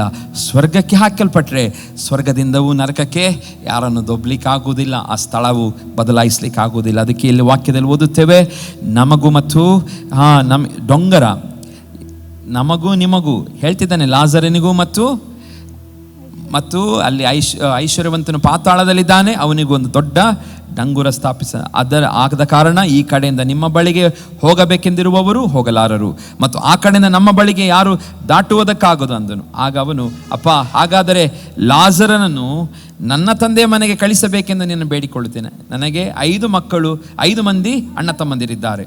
ಅವರು ಸಹ ಈ ಯಾತನೆ ಸ್ಥಳಕ್ಕೆ ಬಾರದಂತೆ ಅವನು ತಾನು ಕಂಡದ್ದನ್ನು ಅವನಿಗೆ ಚೆನ್ನಾಗಿ ಹೇಳಲಿ ಅಂದನು. ಆದರೆ ಅಬ್ರಹಾಮನು, ಮೋಶೆಯ ಧರ್ಮಶಾಸ್ತ್ರವು ಪ್ರವಾದಿಗಳ ಗ್ರಂಥಗಳು ಅವರಲ್ಲಿ ಅವುಗಳನ್ನು ಕೇಳಲಿ ಅನ್ನಲು ಅವನು, ತಂದೆಯೇ ಅಬ್ರಹಾಮನೇ, ಹಾಗಲ್ಲ, ಸತ್ತವರ ಕಡೆಯಿಂದ ಒಬ್ಬನವರ ಬಳಿಗೆ ಹೋದರೆ ಅವನು ದೇವರ ಕಡೆಗೆ ತಿರುಗಿಕೊಳ್ಳುವನು ಅಂದನು. ಅಬ್ರಹಾಮನವನಿಗೆ ಹೇಳ್ತಾನೆ, ಪರಲೋಕದಲ್ಲಿದ್ದ ಅಬ್ರಹಾಮನು, ಅವರು ಮೋಶೆ ಮಾತುಗಳನ್ನು ಪ್ರವಾದಿಗಳ ಮಾತನ್ನು ಕೇಳದಿದ್ದರೆ ಸತ್ತು ಹೋಗಿದ್ದವರೊಬ್ಬನು ಜೀವಿತನಾಗಿ ಎದ್ದರೂ ಅವರು ಒಪ್ಪುವುದಿಲ್ಲ ಎಂಬುದಾಗಿ ಹೇಳ್ತಾನೆ. ಹಲ್ಲೆಲೂಯಾ. ಪ್ರಿಯ ದೇವಜನರೇ, ಇಲ್ಲಿ ನಾವು ತಿಳಿದುಕೊಳ್ಳಬೇಕಾದಂಥ ಸಂಗತಿ, ಇವತ್ತು ನಾವು ಇಲ್ಲಿರುವಾಗ ನಮ್ಮ ಅಣ್ಣ ತಮ್ಮಂದಿರು, ಅಕ್ಕ ತಂಗಿಯಂದಿರು, ನಮ್ಮ ಜೊತೆಯವರು, ನಮ್ಮ ಪ್ರೀತಿಸುವಂಥವರಿಗೆ ನಾವು ಈಗಲೇ ಏನು ಮಾಡಬೇಕು, ರಕ್ಷಣೆ ಹೊಂದಿದವರು ಅವರಿಗೆ ತಿಳಿಸ್ಬೇಕು. ನಾವು ತಿಳಿಸುವಂಥ ಕಾರ್ಯ ಮಾಡಬೇಕು. ಇದೊಂದು ಸಹಾಯವನ್ನು ದೇವರು ನಮಗೆ ಜ್ಞಾನವನ್ನು ಕೊಟ್ಟಿದ್ದಾನೆ. ಇಂಥ ಒಂದು ಸಹಾಯವನ್ನು ನಾವು ಮಾಡುವ. ದೇವರು ಎಲ್ಲ ಸಹಾಯಗಳನ್ನು ತಾನೇ ಬಂದು ಮಾಡೋದಿಲ್ಲ, ಮನುಷ್ಯರನ್ನು ಉಪಯೋಗಿಸಿಕೊಂಡು ಸಹಾಯವನ್ನು ಮಾಡ್ತಾನೆ. ಇವತ್ತು ಎಷ್ಟೋ ಜನ ಲೋಕದಲ್ಲಿದ್ದಾರೆ, ಅವರು ಅಕ್ಕ ತಂಗಿಯರಿದ್ದಾರೆ, ರಕ್ಷಣೆ ಹೊಂದದವರಿದ್ದಾರೆ. ಅವರಿಗೆ ನಾವು ಇವತ್ತೇನು ಮಾಡಬೇಕು? ದೇವರ ವಾಕ್ಯ ಅವರು ಸಾಯುವುದಕ್ಕಿಂತ ಮುಂಚಿತವಾಗಿ ನಾವು ತಿಳಿಸೋಣ, ಸತ್ಯವನ್ನು ತಿಳಿಸೋಣ. ಯಾಕೆಂದರೆ ನಾವು ಒಂದು ಸಲ ಈ ಭೂಮಿಯ ಈ ಮಣ್ಣಿನ ಶರೀರ ಶ್ವಾಸ, ಈ ಆಡುತ್ತಿರುವಂಥ ಶ್ವಾಸ ನಿಂತು ಹೋದರೆ ಈ ದೇಹ ಮಣ್ಣಾಗಿ ಹೋಗುತ್ತದೆ, ಮಣ್ಣಿಗೆ ಮಣ್ಣಾಗಿ ಹೋಗುತ್ತದೆ. ಅದಕ್ಕೆ ನಾವು ಆದಿಕಾಂಡದಲ್ಲಿ ಓದ್ತೇವೆ, ಯೇಸು ಮಣ್ಣನ್ನು ಆದಾಮನನ್ನು ಸೃಷ್ಟಿ ಮಾಡಿದಾಗ ಆದಾಮನಿಗೆ ಹೇಳ್ತೇನೆ, ನಿನ್ನ ಮಣ್ಣಿನಿಂದ ನೀನು ಸೃಷ್ಟಿಸಲ್ಪಟ್ಟವನು, ನೀನು ಮಣ್ಣಿಗೆ ಸೇರತಕ್ಕವನು. ಇದು ಮಣ್ಣಿಗೆ ಹೋಗ್ತದೆ. ಅದು ಮೊದಲನೇ ಮರಣ. ಈ ಮರಣದ ಸಮಯದಲ್ಲಿ ಇದು, ಆದರೆ ಆತ್ಮ ಸೃಷ್ಟಿಸಿದ ದೇವರ ಬಳಿಗೆ ಅದು ಸೇರಬೇಕು. ಹಾಗಾಗಿ ಪ್ರಿಯ ದೇವ ಜನರೇ, ಇವಾಗ ದೇವರು ಕೊಟ್ಟಂಥ ಈ ಚಾನ್ಸನ್ನು ನಾವು ಸದುಪಯೋಗಪಡಿಸಿಕೊಳ್ಳದೆ ಹೋದರೆ, ಇಲ್ಲಿ ಆ ಐಶ್ವರ್ಯವಂತನು ಹಲ್ಲೆಲೂಯಾ ಅಲ್ಲಿ ಕೇಳ್ತಾ ಇದ್ದಾನೆ, ನನಗೆ ಬಾಯಾರಿಕೆ ಆಗ್ತಾ ಇದೆ, ಸ್ವಲ್ಪ ಲಾಜರನಿಗೆ ಹೇಳು, ಒಂದು ಕಿರು ಬೆರಳನ್ನು ನೀರಿಗೆ ಅದ್ದಿ ನನ್ನ ನಾಲಿಗೆಗೆ ಕೊಡು. ಪ್ರಿಯ ದೇವ ಜನರೇ, ಯಾತನೆಯ ಸ್ಥಳಕ್ಕೆ ನಾನು ಹೋಗಬಾರದು, ನೀವು ಹೋಗಬಾರದು, ನಿಮ್ಮೊಂದಿಗೆ ಹಲ್ಲೆಲೂಯಾ ನೀವು ಹೋಗಬಾರದೆಂಬುದಾಗಿ ಗೊತ್ತಿರುವಂಥ ನಾವುಗಳು ಕರ್ತನನ್ನು ಪ್ರೀತಿಸಿ ಜೀವಿಸೋಣ. ಅದೇ ರೀತಿಯಾಗಿ ಇತರರಿಗೂ ಆ ಕ್ರಿಸ್ತನ ಪ್ರೀತಿಯನ್ನು ಸಾರಿ ಅವರು ಹೋಗದ ಹಾಗೆ ನಾವು ರಕ್ಷಿಸುವಂಥ ಜವಾಬ್ದಾರಿ ಇವತ್ತು ನಮ್ಮದಾಗಿದೆ. ಇಂಥ ಒಂದು ಸಹಾಯವನ್ನು ಸಹ ದೇವರು ನಮ್ಮ ಮುಖಾಂತರ ಅವರಿಗೆ ದೇವರು ಆಗಲಿ ಎಂಬುದಾಗಿ ನಾವು ಪ್ರಾರ್ಥನೆ ಮಾಡೋಣ. ದೇವರು ಸಹಾಯವನ್ನು ಮಾಡುವ ದೇವರಾಗಿದ್ದಾನೆ ಪ್ರಿಯರೇ. ಅದಕ್ಕೆ 118ನೇ ಕೀರ್ತನೆ, ಯೆಹೋವನ ಬಲಗೈ ಉನ್ನತವಾಗಿದೆ, ಯೆಹೋವನ ಬಲಗೈ ಪರಾಕ್ರಮವನ್ನು ನಡೆಸುತ್ತದೆ. ಇವತ್ತು ನಮ್ಮ ದೇವರು ಉನ್ನತನಾಗಿದ್ದಾನೆ ಮತ್ತು ಪರಾಕ್ರಮಗಳನ್ನು ನಡೆಸುವ ದೇವರಾಗಿದ್ದಾನೆ. ಇವತ್ತು ಆತನನ್ನು ಆತುಕೊಂಡು ನಾವು ಜೀವಿಸೋಣ. ಹಲ್ಲೆಲೂಯಾ. ಕಣ್ಣೆತ್ತಿ ಪರ್ವತಗಳ ಕಡೆಗೆ ನೋಡೋಣ. ಐಶ್ವರ್ಯವಂತನು ಆತನು ಪರಲೋಕಕ್ಕೆ ನೋಡುತ್ತಾನೆ, ಪಾತಾಳದಿಂದ ಪರಲೋಕಕ್ಕೆ ನೋಡುತ್ತಾನೆ. ಅದೇನಾಗಿತ್ತು? ತಡವಾಗಿತ್ತು. ಆತನು ನೋಡುವಂಥ ಸಮಯ, ನೋಡುವಂಥ ಆ ಟೈಮಿಂಗ್ ವ್ಯತ್ಯಾಸವುಳ್ಳದಾಗಿತ್ತು. ಇವತ್ತು ದೇವರು ನಮಗೆ ಪಾತಾಳದಲ್ಲಿಡಲಿಲ್ಲ, ಪರಲೋಕದಲ್ಲೂ ನಾವಿಲ್ಲ, ನಾವೆಲ್ಲಿದ್ದೇವೆ? ಈಗ ಭೂಮಿಯ ಮೇಲಿದ್ದೆ. ರೈಟ್ ಟೈಮ್ ಇವತ್ತು ನಾವು ಪರಲೋಕದೆಡೆಗೆ ನೋಡಿ ಆತನ ಸಹಾಯವನ್ನು ನಾವು ಕೇಳಿಕೊಳ್ಳುವಂಥದ್ದು ಪ್ರಿಯರೇ. ಇವತ್ತು ಹಲ್ಲೆಲೂಯಾ ನಮ್ಮ ಸಹಾಯ ಭೂಮಿ ಆಕಾಶಗಳನ್ನು ನಿರ್ಮಿಸಿದ ಯೆಹೋವನಿಂದಲೇ ನಮಗೆ ಬರುವಂಥದ್ದಾಗಿದೆ. ಅಬ್ರಹಾಮನು ದೃಷ್ಟಿಸಿ ನೋಡ್ತಾನೆ. ಆತನು ಈ ದೃಷ್ಟಿಸಿ ನೋಡುವಂಥದ್ದು ಇನ್ನೊಂದು ಅರ್ಥ ಕೊಡ್ತದೆ, ಫೋಕಸ್ ಮಾಡುವಂಥದ್ದು, ವಿತೌಟ್ ಡಿಸ್ಟ್ರಾಕ್ಷನ್. ಯಾವ ಡಿಸ್ಟ್ರಾಕ್ಷನ್ ಇಲ್ಲದೆ, ಯಾವ ಅಡ್ಡಿ ಇಲ್ಲದೆ ನೋಡುವಂಥದ್ದು. ಅಬ್ರಾಹಮನು ನೋಡ್ತಾನೆ. ಅಬ್ರಾಹಮನು ನಾವು ಆದಿಕಾಂಡ 22ನೇ ಅಧ್ಯಾಯ 13ನೇ ವಚನದಲ್ಲಿ ಹೀಗೆ ಓದ್ತೇವೆ. ಆದಿಕಾಂಡ 22ನೇ ಅಧ್ಯಾಯ 13ನೇ ವಚನ. ಅಬ್ರಾಹಮನು ಕಣ್ಣೆತ್ತಿ ನೋಡುವಾಗ ತನ್ನ ಹಿಂದುಗಡೆ ಒಂದು ಟಗರು ಪೊದೆಯಲ್ಲಿ ಕೊಂಬುಗಳಿಂದ ಸಿಕ್ಕಿಕೊಂಡಿತ್ತು. ಅವನು ಹೋಗಿ ಅದನ್ನು ಹಿಡಿದು ತಂದು ತನ್ನ ಮಗನಿಗೆ ಬದಲಾಗಿ ಹೋಮ ಮಾಡಿದನು. ಹಲ್ಲೆಲೂಯಾ. ಇಲ್ಲಿ ನಾವು ನೋಡುತ್ತೇವೆ, ಅಬ್ರಹಾಮನು ಏನು ಮಾಡ್ತಾ ಇದ್ದಾನೆ? ಕಣ್ಣೆತ್ತಿ ನೋಡ್ತಾ ಇದ್ದಾನೆ. ಯಾವಾಗ ಕಣ್ಣೆತ್ತಿ ನೋಡ್ತಾ ಇದ್ದಾನೆ? ರೈಟ್ ಟೈಮಲ್ಲಿ ನೋಡ್ತಾ ಇದ್ದಾನೆ. ಯಾವ ಸಮಯದಲ್ಲಿ ನೋಡ್ತಾ ಇದ್ದಾನೆ? ಇನ್ನೇನು ಅವನು ತನ್ನ ಮಗನ ಯಜ್ಞವೇದಿಯನ್ನು ಮಾಡಿದ್ದಾನೆ, ಯಜ್ಞವೇದಿಯ ಮೇಲೆ ತನ್ನ ಮಗನನ್ನು ಇಟ್ಟಿದ್ದಾನೆ. ಆ ಮಗನು ಪಾಪ ಎಷ್ಟು ಒಳ್ಳೆಯ ಮಗನಿರ್ಬೋದು. ತಂದೆ ಏನು ಮಾಡ್ತಾ ಇದ್ದಾನೋ ಅವನಿಗೆ ನೋಡ್ತಾ ಇದ್ದಾನೆ, ಯವನಸ್ಥ ಮಗನು. ಆದರೆ ಏನಾಗ್ತಾ ಇಲ್ಲ, ಅವನು ಯಾವ ಪ್ರಶ್ನೆಗಳನ್ನು ಕೇಳದೆ. ದೇವರು ಒಂದು ಹೇಳಿದ್ದಾನೆ, ನಾವು ಹೋಗ್ತಾ ಇದ್ದೇವೆ, ನಮ್ಮ ಹತ್ರ ಏನಿಲ್ಲ, ಕುರಿ ಇಲ್ಲ, ನಮ್ಮ ಹತ್ರ ಯಜ್ಞಕ್ಕೆ ಯಾವ ಪ್ರಾಣಿ ಇಲ್ಲ ನಮ್ಮ ಹತ್ರ ಎಂಬುದಾಗಿ ಕೇಳುವಾಗ ಒಂದು ಮಾತು ಹೇಳಿರ್ತಾನೆ ಅಬ್ರಹಾಮನು, ದೇವರು ಒದಗಿಸ್ತಾನೆ ಎಂಬುದಾಗಿ. ದೇವರು ಒದಗಿಸುತ್ತಾನೆ ಎಂಬುದಾಗಿ ಆ ನಂಬಿಕೆಯಿಂದ ಆತನು ಮೇಲೆ ಬೆಟ್ಟದ ಮೇಲೆ ಪ್ರಯಾಣ ಮಾಡಿ ಯಜ್ಞವೇದಿ ಕಟ್ತಾನೆ. ಇವನು ಸಹ ಏನು ಮಾಡ್ತಾನೆ? ಯಜ್ಞವೇದಿ ಕಟ್ಟಲಿಕ್ಕೆ ತಂದೆಗೆ ಹೆಲ್ಪ್ ಮಾಡ್ತಾನೆ. ಆದರೆ ಅಬ್ರಹಾಮನ ಇನ್ನೊಂದು ವಿಶೇಷವಾದ ಗುಣ, ಆತನು ಏನು ಮಾಡ್ತಾ ಇದ್ದಾನೆ? ಕಣ್ಣೆತ್ತಿ ಆತನು ನೋಡ್ತಾ ಇದ್ದಾನೆ. ರೈಟ್ ಆದ ಸಮಯದಲ್ಲಿ ಆತನು ಕಣ್ಣೆತ್ತಿ ನೋಡುವಾಗ ಅಲ್ಲಿ ನೋಡ್ತೇವೆ, ಒಂದು ಟಗರು ಪೊದೆಯಲ್ಲಿ ಕೊಂಬುಗಳಿಂದ ಸಿಕ್ಕಿಕೊಂಡಿತ್ತು. ಹೋಗಿದ್ದಾನೆ. ನಮಗೆ ಗೊತ್ತಿದೆ, ಆ ಟಗರು ಎಲ್ಲಿ ತನಕ ಅವನಿಗೆ ಕಾಣಲಿಲ್ಲ. ಅವನು ಕಣ್ಣೆತ್ತಿ ನೋಡುವ ತನಕ ಅವನಿಗೆ ಕಾಣಲಿಲ್ಲ. ಟಗರು ಎಲ್ಲಿದೆ? ಅಲ್ಲೇ ಇದೆ. ಎಲ್ಲಿ ಸಿಗಾಕೊಂಡಿದೆ? ಪೊದೆಯಲ್ಲಿ ಸಿಗಾಕೊಂಡಿದೆ. ಆದರೆ ಅವನು ಫೋಕಸ್ ಮಾಡಿ ದೃಷ್ಟಿಸಿ ನೋಡುವಾಗ, ಆತನು ಕಣ್ಣೆತ್ತಿ ನೋಡುವಾಗ ದೇವರು ಅವನಿಗೆ ಆ ಅಡಗಿ ಒಂದು ಮೂಲೆಯಲ್ಲಿದ್ದಂಥ ಒಂದು ಟಗರು ಪೊದೆಯಲ್ಲಿ ಕಾಣಿಸಿಕೊಳ್ಳುವುದನ್ನು ನೋಡ್ತೇವೆ. ಅವನು ಹೋಗಿ ಅದನ್ನು ಹಿಡಿದುಕೊಂಡು ಬರ್ತಾನೆ, ತನ್ನ ಮಗನಿಗೆ ಬದಲಾಗಿ ಹೋಮ ಮಾಡಿದನು. ಆ ಸ್ಥಳಕ್ಕೆ ಯೆಹೋವ ಈರೆ ಎಂದು ಹೆಸರಿಟ್ಟನು. ಯೆಹೋವನ ಬೆಟ್ಟದಲ್ಲಿ ಒದಗುವುದು ಎಂಬುದಾಗಿ ಇಂದಿನವರೆಗೂ ಹೇಳುವುದುಂಟಲ್ಲ. ಯೆಹೋವನ ದೂತನು ಆಕಾಶದೊಳಗಿಂದ ಎರಡನೆಯ ಸಾರಿ ಅಬ್ರಹಾಮನು ಕರೆದವನಿಗೆ, ಯೆಹೋವನು ನುಡಿದುದನ್ನು ಕೇಳು, ನೀನು ನಿನ್ನ ಒಬ್ಬನೇ ಮಗನನ್ನು ಸಮರ್ಪಿಸುವುದಕ್ಕೆ ಹಿಂತೆಗೆಯದೆ ಹೋದದ್ದರಿಂದ ನಾನು ನಿನ್ನನ್ನು ಆಶೀರ್ವದಿಸುವೆನು. ಪ್ರಿಯ ದೇವ ಜನರೇ, ಇಲ್ಲಿ ನಾವು ನೋಡುತ್ತೇವೆ ಅಬ್ರಹಾಮನು ಸರಿಯಾದ ಸಮಯದಲ್ಲಿ ಆತನು ನೋಡ್ತಾ ಇದ್ದಾನೆ. ಇವತ್ತು ನಾವು ಸಹ ಇಲ್ಲಿ ನಾವು ಐಶ್ವರ್ಯವಂತನು ಸಮಯ ಮೀರಿದ ಮೇಲೆ ಕಣ್ಣೆತ್ತಿ ನೋಡ್ತಾನೆ. ಇಲ್ಲಿ ಅಬ್ರಹಾಮನು ಹಲ್ಲೆಲೂಯಾ ರೈಟ್ ಆದ ಸಮಯದಲ್ಲಿ ನೋಡಬೇಕಾದ ಸಹಾಯವನ್ನು ಕೇಳಬೇಕಾದ ಸಮಯದಲ್ಲಿ ಆತನು ಏನು ಮಾಡ್ತಾ ಇದ್ದಾನೆ? ಕಣ್ಣೆತ್ತಿ ಆತನು ನೋಡ್ತಾ ಇದ್ದಾನೆ. ದೇವರು ಇಲ್ಲದ್ರೆ ಅವನ ಮಗ ಯಾವತ್ತು ಏನಾಗಬೇಕಾಗಿತ್ತು? ದೇವರ ಅಪ್ಪಣೆ ಪ್ರಕಾರ ಏನಾಗಬೇಕಿತ್ತು? ನಿನ್ನ ಮಗನನ್ನು ಸಮರ್ಪಿಸಿ ಎಂಬುದಾಗಿ ಹೇಳಿದ. ಆದರೆ ಅವನಿಗೆ ಗೊತ್ತಿತ್ತು, ದೇವರು ನನ್ನ ಮಗನನ್ನು ಏನು ಮಾಡೋದಿಲ್ಲ, ಸಾಯಿಸುವ ಹಾಗೆ ಮಾಡೋದಿಲ್ಲ. ನನ್ನ ದೇವರು ಅವನಿಗೆ ಕಾಪಾಡ್ತಾನೆ. ಅದಕ್ಕೆ ಮಗನಿಗೆ ಹೇಳ್ತಾನೆ, ನನ್ನ ದೇವರು ಒದಗಿಸ್ತಾನೆ ಎಂಬುದಾಗಿ ಹೇಳಿ ಆತನು ಮುಂದೆ ಹೋಗಿರ್ತಾನೆ. ಅದೇ ಸಮಯದಲ್ಲಿ ಏನು ಇಲ್ಲದಂಥ ಬರಿಗೈಯಲ್ಲಿ ಯಾವ ಪ್ರಾಣಿ ಒದಿಸ್ಲಿಕ್ಕೆ ಇಲ್ಲದಂಥ ಸಮಯದಲ್ಲಿ ದೇವರು ಒದಗಿಸುತ್ತಾನೆ. ಪ್ರಿಯರೇ, ಹಾಗಾಗಿ ನಮ್ಮ ಜೀವಿತದಲ್ಲಿಯೂ ಸಹ ಇವತ್ತು ನಾವು ಸರಿಯಾದ ಸಮಯದಲ್ಲಿ ಕರ್ತನನ್ನು ದೃಷ್ಟಿಸಿ ನೋಡೋದಾದರೆ ನಮ್ಮ ದೇವರು ಸಹ ನಮಗೆ ಬೇಕಾದ ಸಹಾಯಗಳನ್ನು ಅನುಗ್ರಹಿಸ್ತಾನೆ. ಚಿಂತೆ ಮಾಡಬೇಡಿರಿ, ಕೊರಗಬೇಡಿರಿ. ದುಃಖ ಇರಬಹುದು. ಎಲ್ಲಿವರೆಗೆ ದುಃಖ? ಅವನಿಗೆ ಕತ್ತಿ ಹಿಡಿದು ತನ್ನ ಮಗನಿಗೆ ಇನ್ನೇನು ಹಾಕಬೇಕು, ಆ ಸಮಯದವರೆಗೆ ಅವನಿಗೆ ದುಃಖ ಇತ್ತು. ನನ್ನ ಮಗನ ನಾನೇ ಕೈಯಾರೆ ಯಜ್ಞವೇದಿಯಲ್ಲಿಟ್ಟು ಸಾಯಿಸ್ತಾ ಇದ್ದೇನೆ ಎಂಬುದಾಗಿ. ಆದರೆ ಹಲ್ಲೆಲೂಯಾ, ಅಂಥ ಸಿಚುವೇಶನ್ವರೆಗೂ ದೇವರು ನಮ್ಮನ್ನು ಪರೀಕ್ಷಿಸ್ತಾನೆ. ಹಲ್ಲೆಲೂಯಾ, ಎಂಥ ಪರೀಕ್ಷೆ ಅಲ್ಲ ಇದು. ನಮಗೆ ದೇವರು ಕೊಟ್ಟಂಥ ಯಾರಾದರೂ ಮಗನನ್ನು ಈ ರೀತಿ ಮಾಡೆಂಬುದಾಗಿ ಹೇಳಿದರೆ ನಾವು ಯಾರಾದರೂ ಮಾಡಲಿಕ್ಕೆ ಸಿದ್ಧರಿದ್ದೇವಾ? ಅದಕ್ಕೋಸ್ಕರ ಅಬ್ರಹಾಮನ ಆಶೀರ್ವದಿಸಲ್ಪಟ್ಟನ ಇಲ್ಲಿ ವಾಕ್ಯದಲ್ಲಿ ಓದ್ತೇವೆ. ಆತನ ನಂಬಿಗಸ್ತಿಕೆ, ಆತನು ದೇವರ ಮೇಲಿಟ್ಟಂಥ ಟ್ರಸ್ಟ್, ಆತನು ದೇವರ ಮಾತಿಗೆ ವಿಧೇಯನಾದನು. ಆ ವಿಧೇಯನಾದ ನಿಮಿತ್ತವಾಗಿ ಆತನ ವಾಕ್ಯದಲ್ಲಿ ಓದ್ತೇವೆ, ನಾನು ನಿನ್ನನ್ನು ಆಶೀರ್ವದಿಸುತ್ತೇನೆ. What a faith! ದೇವರ ಮೇಲೆ ಆ ಸ್ವರವನ್ನು ಕೇಳಿದಂಥ ದೇವರು ಎಂದಿಗೂ ಆತನ ಅಬ್ರಾಹ್ಮನಿಗೆ ಇಂಥ ಸ್ವರಗಳನ್ನು ಕೇಳುವಂಥ ಯಾವುದು ಹಲ್ಲೆಲೂಯಾ ಕೇಳುವಂಥ ಮುಂಚೆ ಆತನು ಅನ್ಯನಾಗಿದ್ದನು, ಅನ್ಯ ದೇವರುಗಳನ್ನು ಪೂಜಿಸುವಂಥದ್ದು, ಅದನ್ನು ಕೆತ್ತಿ ಜೀವಿಸುತ್ತಾ ಇದ್ದನು. ಆದರೆ ಅಬ್ರಹಾಮನಿಗೆ ಅಂದು ಒಂದು ಸ್ವರ ಕೇಳಿದನು, ನೀನು ನಿನ್ನ ಸ್ವದೇಶವನ್ನು ಬಿಟ್ಟು ಹೋಗಬೇಕು, ನಿನ್ನ ಎಲ್ಲ ಬಂಧು ಬಳಗವನ್ನು ಬಿಟ್ಟು ನೀನು ಹೊರಡಬೇಕೆಂಬುದಾಗಿ ಹೇಳಿ ಅವನನ್ನು ಹೊರಡಿಸುತ್ತಾನೆ. ಫಸ್ಟ್ ಅಲ್ಲಿ ಕೇಳ್ತಾನೆ ಆ ಮಾತು. ಆ ಮಾತಿಗೂ ಸಹ ಏನಾಗಿರ್ತಾನೆ? ಅವನು ನಂಬಿಗಸ್ತನಾಗಿರ್ತಾನೆ. ಆ ನಂಬಿಗಸ್ತಿಕೆ ಅವನನ್ನು ಎಲ್ಲಿವರೆಗೆ ನಡೆಸ್ಕೊಂಡು ಬರ್ತದೆ. ದೇವರೊಂದು ಮಗನನ್ನು ಕೊಡ್ತಾನೆ. ಮಗನನ್ನು ಕಡೆದಾಗಿ ದೇವರು ಕೇಳ್ತಾನೆ, ಆ ಮಗನೂ ಸಹ ನನಗೆ ಬೇಕು, ಯಜ್ಞವಾಗಿ ಕೊಡು. ಎಲ್ಲಿವರೆಗೆ ಪರೀಕ್ಷೆ ಮಾಡ್ತಾನೆ. ಅದಕ್ಕೋಸ್ಕರ he is a father of Nations ಎಂಬುದಾಗಿ ವಾಕ್ಯದಲ್ಲಿ ಓದ್ತೇವೆ. ಹಲ್ಲೆಲೂಯಾ, ಆತನು ಪಿತನು ಯಾವುದಕ್ಕೆ? ರಾಜ್ಯಗಳು, ದೇಶಗಳ ಪಿತನು ಎಂಬುದಾಗಿ.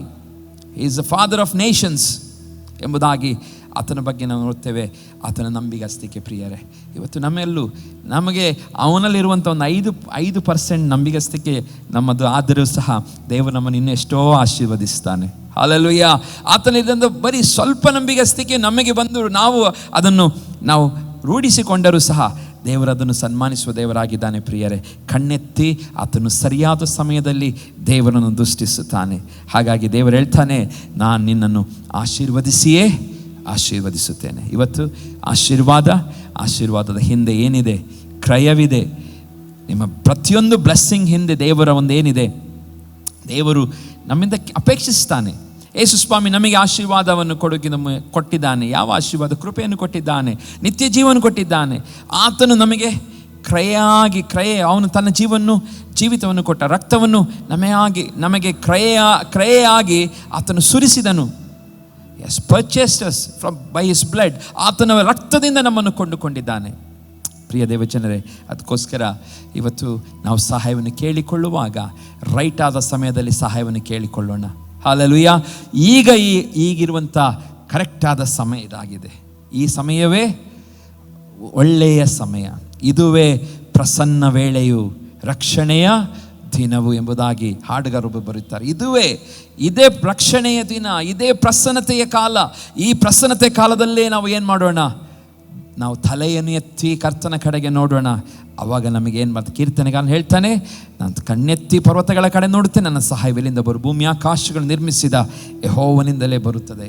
ಎರಡನೇದಾಗಿ ಸಹಾಯ ಬರುವುದು ಹೇಗಂತ ಹೇಳಿದರೆ, ಕಣ್ಣೆತ್ತಿ ಪರ್ವತಗಳು. ಎರಡನೇದಾಗಿ ಪ್ರಾರ್ಥನೆ ಮಾಡುವುದರಿಂದ ದೇವರ ಸಹಾಯ ನಮಗೆ ಬರುವಂಥದ್ದಾಗಿದೆ. ಪ್ರಾರ್ಥನೆ, ಇವತ್ತು ನಮ್ಮ ಜೀವಿತದಲ್ಲಿ ಪ್ರಾರ್ಥನೆ ಕೊರತೆ ಆದರೆ ನಾವು ಆತನ ಸಹಾಯವನ್ನು ಅನುಭವಿಸಲು ಸಾಧ್ಯವಿಲ್ಲ. ಕೀರ್ತನೆ 118 ವಚನದಲ್ಲಿ ಹೀಗೆ ಓದ್ತೇವೆ, ಇಕ್ಕಟ್ಟಿನಲ್ಲಿ ಯೆಹೋವನಿಗೆ ಮೊರೆ ಇಟ್ಟನು, ಆತನು ಸದುತ್ತರವನ್ನು ದಯಪಾಲಿಸಿ ನನ್ನನ್ನು ವಿಶಾಲ ಸ್ಥಳದಲ್ಲಿ ಇಟ್ಟನೆಂಬುದಾಗಿ. ಇಕ್ಕಟ್ಟಿನಲ್ಲಿ ಆತನು ಏನು ಮಾಡ್ತಾ ಇದ್ದಾನೆ? ಭಕ್ತನು ಯೆಹೋವನಿಗೆ ಮೊರೆ ಇಡ್ತಾ ಇದ್ದಾನೆ. ವಾಕ್ಯ ಓದ್ತೇವೆ, ಆತನು ಸದುತ್ತರವನ್ನು ದಯಪಾಲಿಸಿ ನನ್ನನ್ನು ವಿಶಾಲವಾದ ಸ್ಥಳದಲ್ಲಿ. ವಿಶಾಲವಾದ ಸ್ಥಳ ಅಂತೇಳಿದರೆ ಯಾವ ತೊಂದರೆ ಇಲ್ಲದ ಹಾಗೆ. ಇದು ಯಾಕೆ ವಿಶಾಲವಾದ ಸ್ಥಳ ಅಂದರೆ ವೈರಿಗಳಿಲ್ಲದಂಥ ಸ್ಥಳ. ಒಂದು ಮೈದಾನವನ್ನು ತಿಳ್ಕೊಳ್ಳಿ, ಅಲ್ಲಿ ಯಾರೂ ಇಲ್ಲ, ಇವನೊಬ್ಬನೇ, ಯಾವ ಹೆದರಿಕೆ ಇಲ್ಲ, ಯಾವ ಭಯವಿಲ್ಲ. ವಿಶಾಲವಾದ ಸ್ಥಳದಲ್ಲಿ ದೇವರನ್ನು ಇಟ್ಟಿದ್ದಾನೆ ಎಂಬುದಾಗಿ ವಾಕ್ಯದಲ್ಲಿ ಓದ್ತೇವೆ. ಪ್ರಿಯ ದೇವಜನರೇ, ಹೌದು, ಪ್ರಾರ್ಥನೆ ನಮ್ಮ ಜೀವಿತಕ್ಕೆ ಏನು ಕೊಡ್ತದೆ? ಸಹಾಯವನ್ನು ತರುವಂಥದ್ದಾಗಿ, ನಮ್ಮ ಜೀವಿತಕ್ಕೆ ಸಹಾಯವನ್ನು ಪರಲೋಕದಿಂದ ಒದಗಿಸಲ್ಪಡುವಂಥದ್ದು, ಒದಗಿಸುವುದು ನಮ್ಮ ಪ್ರಾರ್ಥನೆ ಆಗಿದೆ. ಯಾಕೋಬ 5:14 ಓದ್ತೇವೆ, ನೀತಿವಂತನ ಅತ್ಯಾಸಕ್ತಿ ಉಳ್ಳ ಪ್ರಾರ್ಥನೆಯು ವಿಜ್ಞಾಪನೆಯು ಬಹು ಬಲವುಳ್ಳದಾಗಿದೆ. ಇವತ್ತು ನಾವು ನೀತಿವಂತರಾಗಿ ಅತ್ಯಾಸಕ್ತಿಯಿಂದ ವಿಜ್ಞಾಪನೆ ಪ್ರಾರ್ಥನೆಗಳನ್ನು ಮಾಡುವುದಾದರೆ ಅದು ಬಹು ಬಲವುಳ್ಳದಾಗಿ ಅದು ಕನ್ವರ್ಟ್ ಆಗ್ತದೆ. ಪ್ರಿಯ ದೇವಜನರೇ, ಪ್ರಾರ್ಥನೆ ನಮ್ಮ ಜೀವಿತದಲ್ಲಿ ಎರಡನೇದಾಗಿ ಹಲಲುಯ್ಯ ನಮಗೆ ಸಹಾಯವನ್ನು ತರಿಸುವಂಥದ್ದಾಗಿದೆ. ಅದಕ್ಕೆ ಫಿಲಿಪ್ಪ 4:6 ಹೀಗೆ ಓದ್ತೇವೆ, ಯಾವ ಸಂಬಂಧವಾಗಿಯೂ ಚಿಂತೆ ಮಾಡದೆ ಸರ್ವ ವಿಷಯದಲ್ಲಿ ದೇವರ ಮುಂದೆ ಕೃತಜ್ಞತಾ ಸ್ತುತಿಯನ್ನು ಪ್ರಾರ್ಥನೆ ವಿಜ್ಞಾಪನೆಗಳನ್ನು ಮಾಡುತ್ತಾ ನಿಮಗೆ ಬೇಕಾದದನ್ನು ಆತನಿಗೆ ತಿಳಿಯಪಡಿಸಿರಿ. ಆಗ ಎಲ್ಲ ಗ್ರಹಿಕೆಯನ್ನು ಮೀರುವ ದೇವಶಾಂತಿಯು ನಿಮ್ಮ ಹೃದಯಗಳನ್ನು ಯೋಚನೆಗಳನ್ನು ಕ್ರಿಸ್ತ ಯೇಸುವಿನಲ್ಲಿ ಕಾಯುವುದು. ಹಾಲೆಲೂಯಾ. ಇವತ್ತು ಚಿಂತೆ ಮಾಡಬೇಡಿರಿ, ಬದಲಾಗಿ ಪ್ರಾರ್ಥನೆ ಮಾಡಿರಿ, ಕೃತಜ್ಞತೆ ಸ್ತುತಿ ಮಾಡಿರಿ. ಪ್ರಾರ್ಥನೆಯನ್ನು ವಿಜ್ಞಾಪನೆಯನ್ನು ಯಾರಿಗೆ ಮಾಡಬೇಕಂತೆ? ನಮಗೇನು ಬೇಕಾಗಿದೆಯೋ ಅದನ್ನು ದೇವರಿಗೆ ನಾವು ತಿಳಿಸಬೇಕು. ಆಗ ಎಲ್ಲ ಗ್ರಹಿಕೆ ಮೀರುವಂಥ ದೇವ ಶಾಂತಿಯು ನಮ್ಮ ಹೃದಯಗಳನ್ನು ಯೋಚನೆಗಳನ್ನು ಕ್ರಿಸ್ತ ಯೇಸುವಿನಲ್ಲಿ ಕಾಯುವುದು. ಪ್ರಿಯರೇ, ಪ್ರಾರ್ಥನೆಯು ದೇವರನ್ನು ಬದಲಾಯಿಸುವುದಿಲ್ಲ, ಆದರೆ ಅದು ನಮ್ಮನ್ನು ಏನು ಪ್ರಾರ್ಥಿಸುವವನನ್ನು ಏನು ಮಾಡ್ತದೆ? ಅದು ಬದಲಾಯಿಸುತ್ತದೆ. ಪ್ರಾರ್ಥನೆ ದೇವರನ್ನು ಬದಲಾಯಿಸುವುದಿಲ್ಲ, ಆದರೆ ನಮ್ಮನ್ನು ಏನು ಮಾಡ್ತದೆ? ಪ್ರಾರ್ಥನೆ ಮಾಡುವವರನ್ನು ಬದಲಾಯಿಸುವಂಥದ್ದಾಗಿದೆ. Prayer is not learned in a classroom but in the closet ಎಂಬುದಾಗಿ. ಅಂದರೆ ದೇವರು ಒಂದು ರೀತಿಯಾದ ತರಗತಿಗಳಲ್ಲಿ ನಾವು ಪ್ರಾರ್ಥನೆ ಮಾಡುವಂಥದ್ದಲ್ಲ. ಪ್ರಾರ್ಥನೆ ಕಲಿಯುವಂಥದ್ದು ಒಂದು ಮುಚ್ಚಿದ ಕೋಣೆಯಲ್ಲಿ ಎಂಬುದಾಗಿ. ಹಾಲಲ್ಲಿ ಮುಚ್ಚಿದ ಕೋಣೆಯಲ್ಲಿ ನಾವೇನು ಮಾಡ್ತೇವೆ? ಪ್ರಾರ್ಥನೆಯನ್ನು ಕಲಿಯೋರಾಗಿದ್ದೇವೆ. ಕ್ಲಾಸ್ ರೂಮ್ಗಳಲ್ಲಿ ಇವತ್ತು ನಾವು ಕಲಿತು ನಾವು ಪ್ರಾರ್ಥನೆ ಮಾಡ್ತೇವೆ. ಆ ಪ್ರಾರ್ಥನೆ ದೇವರು ಬಯಸುವುದಲ್ಲ. ನಾವು ಮುಚ್ಚಿದ ಕೋಣೆಯಲ್ಲಿ ದೇವರ ಮುಂದೆ ಮಾತನಾಡುತ್ತೇವಲ್ಲ, ಅದು ಪ್ರಾರ್ಥನೆ ಎಂಬುದಾಗಿ ವಾಕ್ಯದಲ್ಲಿ ಓದ್ತೇವೆ. ಹಾಲೆಲೂಯಾ. ಪ್ರಾರ್ಥನೆಗಳು ಅಗೋಚರವಾಗಿರುತ್ತವೆ, ಆದರೆ ನಾವು ದೃಢವಾಗಿ ಪ್ರಾರ್ಥಿಸಿದರೆ ಅವು ಖಂಡಿತವಾಗಿಯೂ ಕಾಲಾಂತರದಲ್ಲಿ ನಮ್ಮ ಜೀವನದ ಮತ್ತು ಸುತ್ತಮುತ್ತಲಿನ ಸ್ಪಷ್ಟ ಫಲಿತಾಂಶಕ್ಕೆ ಪರಿಣಾಮವನ್ನು ಬೀರುವಂಥದ್ದಾಗಿದೆ ಎಂಬುದಾಗಿ ಒಬ್ಬರು ಹೇಳ್ತಾರೆ. ಹಾಲೆಲೂಯಾ. ಪ್ರಾರ್ಥನೆ ಏನಾಗಿದೆ? ಅಗೋಚರವಾದದ್ದು, ಕಾಣುವುದಿಲ್ಲ ನಮಗೆ, ಆದರೆ ದೃಢವಾಗಿ ನೀವು ಪ್ರಾರ್ಥನೆ ಮಾಡಿದರೆ ಅವು ಖಂಡಿತವಾಗಿಯೂ ಒಂದು ದಿವಸ ಬರ್ತದೆ, ನಿಮ್ಮ ಜೀವನ ಮತ್ತು ಸುತ್ತಮುತ್ತಲಿನ ಪರಿಸರದಲ್ಲಿ ಒಂದು ವಿಶೇಷವಾದ ಉತ್ತರವನ್ನು ಕಾಣುವ ಹಾಗೆ ಅದು ಪ್ರಾರ್ಥನೆ ಮಾಡುತ್ತದೆ. ನಾವು ಎಷ್ಟೋ ಸಾರಿ ಇಲ್ಲಿ ಗುಂಪು ಸೇರಿ, ನಿನ್ನೆಯೂ ಸ್ತ್ರೀಯರು ನೀವು ಫಾಸ್ಟಿಂಗ್ ಪ್ರೇಯರಿಗೆ ಬಂದಿದ್ರಿ, ಅಲ್ಲಲ್ಲೂಯ್ಯ, ನೀವು ಪ್ರಾರ್ಥನೆ ಮಾಡಿದ್ದೇವೆ. ಪ್ರತಿದಿನ ಸಾಯಂಕಾಲದಲ್ಲಿ ಪ್ರಾರ್ಥನೆ ನಡೀತದೆ, ಉಪವಾಸ ಪ್ರಾರ್ಥನೆಗಳು ನಡೆಯುತ್ತದೆ, ಭಾನುವಾರ ಆರಾಧನೆ ನಾವು ಪ್ರಾರ್ಥನೆ ಮಾಡ್ತೇವೆ. ನಾವು ಒಂದು ನೆನಪಿಟ್ಕೊಳ್ಳಿ, ಈ ಪ್ರಾರ್ಥನೆಗಳು ಅಗೋಚರವಾಗಿರುವಂಥ ಒಂದು ಶಕ್ತಿ ಆತ್ಮಿಕ ಲೋಕದಲ್ಲಿ ಇದೇನು ಮಾಡ್ತದೆ? ತನ್ನ ಕಾರ್ಯಗಳನ್ನು ಮಾಡುತ್ತಾ ಇರುತ್ತದೆ. ಅಗೋಚರವಾಗಿ ಕಾರ್ಯಗಳನ್ನು ಮಾಡುತ್ತಾ ಇದೆ. ಒಂದು ದಿವಸ ಬರುತ್ತದೆ, ಈ ಪ್ರಾರ್ಥನೆಗಳು ಹಾಲೆಲೂಯಾ ದೊಡ್ಡ ದೊಡ್ಡ ಕೋಟೆಗಳನ್ನು, ನಿಮಗೆ ಇರುವಂಥ ಬಂಧನಗಳನ್ನು, ಸರಪಳಿಗಳನ್ನು ಅದು ಏನು ಮಾಡುತ್ತದೆ? ಮುರಿದು ನೀವು ಹಾಲೆಲೂಯಾ ಉತ್ತರವನ್ನು ಪಡೆದುಕೊಂಡವರಾಗಿ ಸಂತೋಷವುಳ್ಳವರಾಗಿರುತ್ತೀರಿ. ಹಾಲೆಲೂಯಾ. ಇವತ್ತು ನೀವು ಏನೇ ಪ್ರಾರ್ಥನೆ ಮಾಡಿದರೂ ನೀವು ಚಿಂತೆ ಮಾಡಬೇಡಿರಿ, ನನ್ನ ಪ್ರಾರ್ಥನೆಗೆ ಉತ್ತರ ಸಿಗಲಿಲ್ಲ ಎಂಬುದಾಗಿ. ಆದರೆ ಪ್ರಾರ್ಥನೆಯು ಅಗೋಚರವಾದ ಒಂದು ಶಕ್ತಿಯಾಗಿದೆ. ಇವಾಗೆಲ್ಲ ಹೊಸದೊಂದು ಟೆಕ್ನಾಲಜಿ ಕಂಡುಹಿಡಿದ್ದಾರೆ, ವೈರ್ಲೆಸ್ ಕರೆಂಟ್ ಸಪ್ಲೈ ಮಾಡುವಂಥದ್ದು. ಆಲ್ರೆಡಿ ವೈರ್ಲೆಸ್ ಚಾರ್ಜರ್ಗಳು ಮೊಬೈಲಿಗೆ ಬಂದಿದೆ. ಆದರೆ ಕಂಬಗಳು ಒಂದು ಕಂಬದಿಂದ ಇನ್ನೊಂದು ಕಂಬಕ್ಕೆ ವೈರ್ಲೆಸ್ ಆಗಿ ಏನು ಮಾಡುವಂಥದ್ದು, ಕರೆಂಟನ್ನು ಪಾಸ್ ಮಾಡೋದು. ಈಗೆಲ್ಲ ಹೊಸ ಟೆಕ್ನಾಲಜಿ, ಕೆಲವು ದೇಶಗಳಲ್ಲಿ ಅದನ್ನು ಮಾಡ್ತಾ ಇದ್ದಾರೆ. ವೈರ್ಲೆಸ್ ಆಗಿ ಕರೆಂಟನ್ನು ಟ್ರಾನ್ಸ್ಮಿಟ್ ಮಾಡುವಂಥದ್ದು. ಇವತ್ತು ಪ್ರಿಯ ದೇವಜನರೇ, ಆ ಕರೆಂಟನ್ನೇ ಇವರು ವೈರ್ಲೆಸ್ ಆಗಿ ವೈರಿಂದ ಪಾಸ್ ಆಗುತ್ತಿದ್ದ ನಮ್ಮ ದೇವರು ಸೃಷ್ಟಿಕರ್ತನು. ಹಾಲೆಲೂಯಾ. ನಮ್ಮ ಪ್ರಾರ್ಥನೆಗಳನ್ನು ವೈರ್ಲೆಸ್ ಆಗಿ ಎಲ್ಲೆಲ್ಲೋ ಏನೇನೋ ಕಾರ್ಯಗಳನ್ನು ಮಾಡಲಿಕ್ಕೆ ಸಾಧ್ಯ. ನಾವು ಇಲ್ಲಿಂದ ಅಮೇರಿಕಕ್ಕೆ ಪ್ರಾರ್ಥನೆ ಮಾಡಿ ನಮ್ಮ ಪ್ರಾರ್ಥನೆ ಅಲ್ಲಿ ಉತ್ತರ ಕೊಡ್ತಾನೆ ದೇವರು. Hallelujah, hallelujah. ನಾವು ಇಲ್ಲಿಂದ ನಮ್ಮ ಕುಟುಂಬದ ಯಾವುದೇ ಮಗನು ಆತನು ರಕ್ಷಣೆ ಹೊಂದದೆ ಹೋಗಿದ್ದರೆ ಇಲ್ಲಿಂದ ಪ್ರಾರ್ಥನೆ ಮಾಡುವಾಗ ಎಷ್ಟೇ ದೂರವಿರಲಿ ಅಲ್ಲಿ ದೇವರು ಕಾರ್ಯ ಮಾಡುತ್ತಾನೆ. ಹಾಲೆಲೂಯಾ. ನಮ್ಮ ದೇವರು ಅಂಥ ದೇವರಾಗಿದ್ದಾನೆ. ಅಗೋಚರ ಶಕ್ತಿಯು ಹಾಲೆಲೂಯಾ ಪ್ರಾರ್ಥನೆಯಲ್ಲಿದೆ. ಕಾಣದಂಥ ಒಂದು ಶಕ್ತಿ ಅದರಲ್ಲಿದೆ. ಇವತ್ತು ದೇವರಿಂದ ಸಹಾಯವನ್ನು ಪಡೆದುಕೊಳ್ಳಬೇಕಾದರೆ ಅಗೋಚರ ಶಕ್ತಿ ಅದು ನಮಗೆ ಸಹಾಯವನ್ನು ಮಾಡುವಂಥದ್ದಾಗಿದೆ ಪ್ರಿಯರೇ. ಹಾಲೆಲೂಯಾ. ನಾವು ಅದ್ಭುತ ಆಗುವುದಕ್ಕಿಂತ ಮುಂಚೆ ಮೇಲಕ್ಕೆ ನೋಡಿ ನಾವು ಪ್ರಾರ್ಥನೆ ಮಾಡಬೇಕು. ಏನಾಗಿ ಮಾಡಬೇಕು? ಯೇಸು ಅದ್ಭುತ ಇನ್ನೂ ಆಗಲಿಲ್ಲ. ಅದ್ಭುತಕ್ಕಿಂತ ಮುಂಚೆ ಫಸ್ಟ್ ಆತನ ಏನು ಮಾಡ್ತಾನೆ? ದೇವರಲ್ಲಿ ಸ್ವಾಮಿ ದೇವರಲ್ಲಿ ಏನು ಮಾಡ್ತಾನೆ? ಮೇಲಕ್ಕೆ ನೋಡಿ ಪ್ರಾರ್ಥನೆ ಮಾಡ್ತಾನೆ. ಯೋಹಾನ 11ನೇ ಅಧ್ಯಾಯ ಅದರ 41ನೇ ವಚನಕ್ಕೆ ಬರುವ ಹೀಗೆ ಓದ್ತೇವೆ. ಆತನು ಕಲ್ಲನ್ನು ತೆಗೆದು ಹಾಕಿ ನಮಗೆ ಲಾಜರಸನ ತೀರಿ ಹೋದಂಥ 4 ದಿವಸ ಅವನ ಹೆಸರೇನು? ಲಾಜರನ ಬಗ್ಗೆ ನಾವು ನೋಡುತ್ತೇವೆ. ಅವಾಗ ವಾಕ್ಯದಲ್ಲಿ ಓದ್ತೇವೆ, ಯೇಸು 41ನೇ ವಚನದಲ್ಲಿ ಯೇಸು ಕಣ್ಣೆತ್ತಿ ಮೇಲಕ್ಕೆ ನೋಡಿ, ತಂದೆಯೇ, ನೀನು ನನ್ನ ಪ್ರಾರ್ಥನೆ ಕೇಳಿದ್ದಕ್ಕೆ ನಿನ್ನನ್ನು ಕೊಂಡಾಡುತ್ತೇನೆ. ನೀನು ಯಾವಾಗಲೂ ನನ್ನ ಪ್ರಾರ್ಥನೆ ಕೇಳುವನಾಗಿದ್ದೆಂದು ನನಗೆ ಗೊತ್ತೇ ಇದೆ. ಆದರೂ ನೀನೇ ನನ್ನನ್ನು ಕಳಿಸಿಕೊಟ್ಟಿ ಎಂದು ಸುತ್ತಲೂ ನಿಂತಿರುವ ಜನರು ನಂಬುವಂತೆ ಅವರಿಗೋಸ್ಕರ ಈ ಮಾತುಗಳನ್ನು ಆಡಿದ್ದೇನೆಂದು ಹೇಳಿದನು. ಅದನ್ನು ಹೇಳಿದ ಮೇಲೆ ದೊಡ್ಡ ಶಬ್ದದಿಂದ ಲಾಜರನೇ ಹೊರಗೆ ಬಾ ಎಂದು ಕೂಗಿದನು. ದೇವರು ಯೇಸು ಸ್ವಾಮಿ ಭೂಮಿಯಲ್ಲಿದ್ದಾಗ ಆ ಲಾಜರನ್ನು ಕೊಳೆತು ಹೋಗಿದ್ದಾನೆ. 4 ದಿವಸವಾಗಿದೆ. ಆತನು ಒಂದು ಕಲ್ಲಿನ ಸಮಾಧಿಯಲ್ಲಿಟ್ಟಿದ್ದಾರೆ. ಕಲ್ಲು ಸಹ ಆ ಸಮಾಧಿಗೆ ಮುಚ್ಚಿದೆ.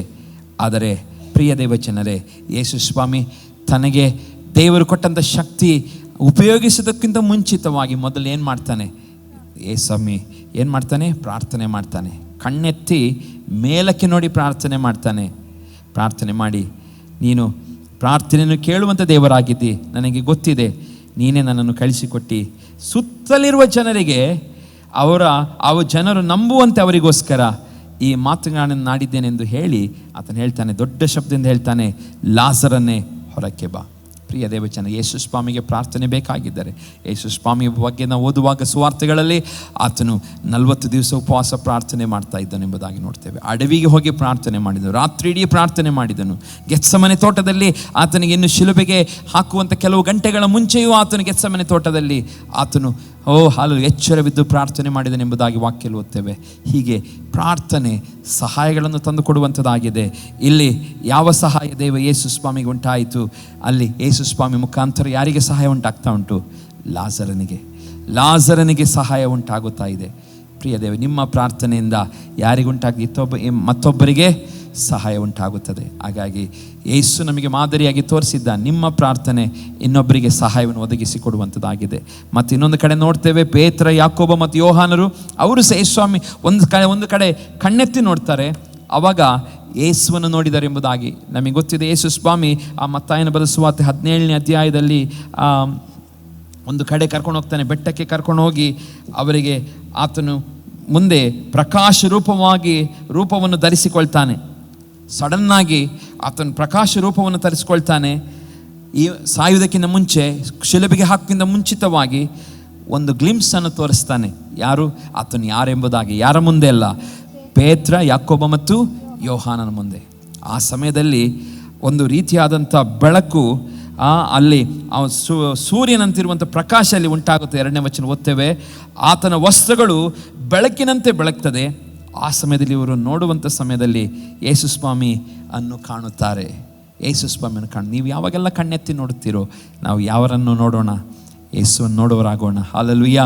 ಹೌದು ಪ್ರಿಯ ದೇವಜನರೇ, ಯಾಕೋಬನ ಪತ್ರಿಕೆ ಯಾಕೋಬನು ಹೀಗೆ ಹೇಳ್ತಾನೆ, 5ನೇ ಅಧ್ಯಾಯ 15ನೇ ವಚನದಲ್ಲಿ, ನಂಬಿಕೆಯಿಂದ ಮಾಡಿದ ಪ್ರಾರ್ಥನೆಯು ರೋಗಿಯನ್ನು ರಕ್ಷಿಸುತ್ತದೆ. ನಂಬಿಕೆಯಿಂದ ಮಾಡಿದ ಪ್ರಾರ್ಥನೆ, ಕರ್ತನು ಅವನನ್ನು ಎಬ್ಬಿಸುವನು ಮತ್ತು ಪಾಪ ಮಾಡಿದವನಾಗಿದ್ದರೆ ಅದು ಪರಿಹಾರವಾಗುವುದು. ಹೀಗಿರಲು ನೀನು ಸ್ವಸ್ಥನಾಗಬೇಕಾದರೆ ನಿಮ್ಮ ಪಾಪಗಳನ್ನು ಒಬ್ಬರಿಗೊಬ್ಬರು ಅರಿಕೆ ಮಾಡಿ ಒಬ್ಬರಿಗೋಸ್ಕರೊಬ್ಬರು ದೇವರನ್ನು ಪ್ರಾರ್ಥಿಸಿರಿ. ನೀತಿವಂತರ ಅತ್ಯಾಸಕ್ತಿಯುಳ್ಳ ಪ್ರಾರ್ಥನೆಯೇ ವಿಜ್ಞಾಪನೆಯು ಬಹುಬಲವುಳ್ಳದಾಗಿದೆ. ನಂಬಿಕೆಯಿಂದ ನಾವು ಪ್ರಾರ್ಥನೆ ಮಾಡಬೇಕಂತೆ, ಅದು ರೋಗಿಯನ್ನು ರಕ್ಷಿಸ್ತದೆ ಮತ್ತು ಕರ್ತನವನನ್ನು ಎಬ್ಬಿಸುವನು. ಪಾಪ ಮಾಡಿದವನಾಗಿದ್ದರೆ ಅದು ಪರಿಹಾರವಾಗುವುದು. ಯಾರ ಪ್ರಾರ್ಥನೆಯಿಂದ? ನಾವು ಮಾಡಿದ ಪ್ರಾರ್ಥನೆಯಿಂದ. ಅವನ ಪಾಪಗಳು, ಯಾರೇ ಪಾಪ ಮಾಡಿರಲಿ, ನಾವು ಮಾಡುವ ಪ್ರಾರ್ಥನೆಯಿಂದ ಅದು ಏನಾಗ್ತದಂತೆ? ಪರಿಹಾರವಾಗುತ್ತದೆ. ಪ್ರಿಯ ದೇವಜನರೇ, ಹೌದು, ನಮಗೆ ದೇವರು ನಮಗೆ ಸಹಾಯಕನಾಗಿದ್ದಾನೆ, ಆತನು ಏಜರಾಗಿದ್ದಾನೆ. ಹಲ್ಲೆಲೂಯಾ. ಮತ್ತು ನಮ್ಮ ಜೀವಿತಗಳಲ್ಲಿ ವಿಶೇಷವಾದ ಬಲವನ್ನು ಕೊಡುವಂಥ ದೇವರು, ಆತನ ಮಿತ್ರನಾಗಿ ಹೆಲ್ಪರ್ ಆಗಿರುವಂಥ ದೇವರು, ಮತ್ತು ಹಲ್ಲೆಲೂಯಾ ಸಹಾಯ ಮಾಡುವ ದೇವರು, ರಕ್ಷಿಸುವಂಥ ದೇವರು, ಬೆಂಬಲವನ್ನು ಒದಗಿಸುವಂಥದ್ದು ಹಲ್ಲೆಲೂಯಾ ದೇವರು ಆತನಾಗಿದ್ದಾನೆ. ಹಾಗಾಗಿ ಆತನ ಸಹಾಯವನ್ನು ಕೇಳೋಣ. ಇಲ್ಲಿ ಭಕ್ತನು ಒಬ್ಬನು ಕಣ್ಣೆತ್ತಿ ನೋಡ್ತಾನೆ. ಇಬ್ಬರು ಬಗ್ಗೆ ಹೇಳಿದೆ, ಒಬ್ಬನು ಸರಿಯಾದ ಸಮಯದಲ್ಲಿ ನೋಡ್ತಾನೆ, ಅವನಿಗೆ ದೇವರು ಒದಗಿಸಿ ಕೊಡ್ತಾನೆ. ಯೆಹೋವ ಈರೆ ಎಂಬುದಾಗಿ ಅಲ್ಲಿ ಕರೆಯದನ್ನು ನೋಡುತ್ತೇವೆ. ಇನ್ನೊಬ್ಬನು ತಡವಾಗಿ ನೋಡುತ್ತಾನೆ, ಎಲ್ಲಿ ಪಾತಾಳದಿಂದ ನೋಡುತ್ತಾನೆ. ಇವತ್ತು ನೋಡಬೇಕಾದ ಸಮಯದಲ್ಲಿ ನಾವು ಏನು ಮಾಡೋಣ? ಸಹಾಯಕ್ಕಾಗಿ ದೇವರನ್ನು ದೃಷ್ಟಿಸೋಣ. ಮುನ್ನದಾಗಿ ಯೆಹೋವನು ನನಗಿದ್ದಾನೆ, ಆದುದರಿಂದ ನನಗೆ ಸಹಾಯ ಬರುವುದು. ದೇವರು ನಮ್ಮೊಂದಿಗೆ ಇದ್ದಾನೆ, ಅದಕ್ಕೋಸ್ಕರ ನಮಗೆ ಸಹಾಯ ಸಿಗುತ್ತದೆ. ಅದಕ್ಕೆ ಕೀರ್ತನೆಗಾರನು ಹೇಳ್ತಾನೆ 118:7ನೇ ವಚನ, ಯೆಹೋವ ನನಗಿದ್ದಾನೆ, ಆತನೇ ನನಗೆ ಸಹಾಯಕನು, ನನ್ನ ವೈರಿಗಳಿಗಾಗುವ ಶಿಕ್ಷೆಯನ್ನು ನೋಡುವೆನು. ಯೆಹೋವ ನನಗಿದ್ದಾನೆ, ದೃಢವಾದ ನಿಶ್ಚಯ ಇರಬೇಕು. ಯೆಹೋವನು ನನಗೋಸ್ಕರ ಕಾರ್ಯ ಮಾಡುತ್ತಾನೆ, ನನಗೆ ಸಹಾಯವನ್ನು ಮಾಡುತ್ತಾನೆ. ರಿಯಲ್ ನಾವು ಗೊತ್ತಿರಬೇಕು, ನನ್ನ ದೇವರು ನನಗೆ ಸಹಾಯಕನು, ನನ್ನೊಂದಿಗಿದ್ದಾನೆ.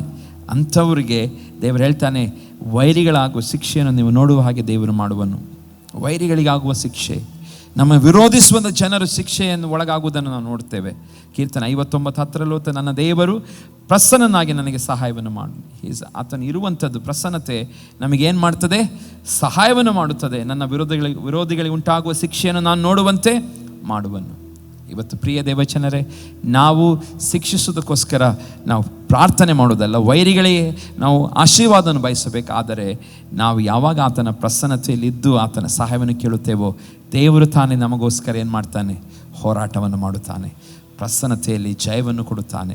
ಆತನ ಸಹಾಯವನ್ನು ಕೇಳಿ ಆ ಪ್ರಸನ್ನತೆ ಬಯಸಿಕೊಂಡು ನಾವು ಜೀವಿಸುವಾಗ ದೇವರು ನಮಗೆ ವಿರೋಧಿಗಳಿಗೆ ಆಗುವ ಶಿಕ್ಷೆಯನ್ನು ನಾವು ನೋಡುವ ಹಾಗೆ ದೇವರು ಮಾಡುವನಾಗಿದ್ದಾನೆ. ಕೀರ್ತನೆ ಅದಕ್ಕೆ 23ನೇ ಕೀರ್ತನೆ 1ನೇ ವಚನದಲ್ಲಿ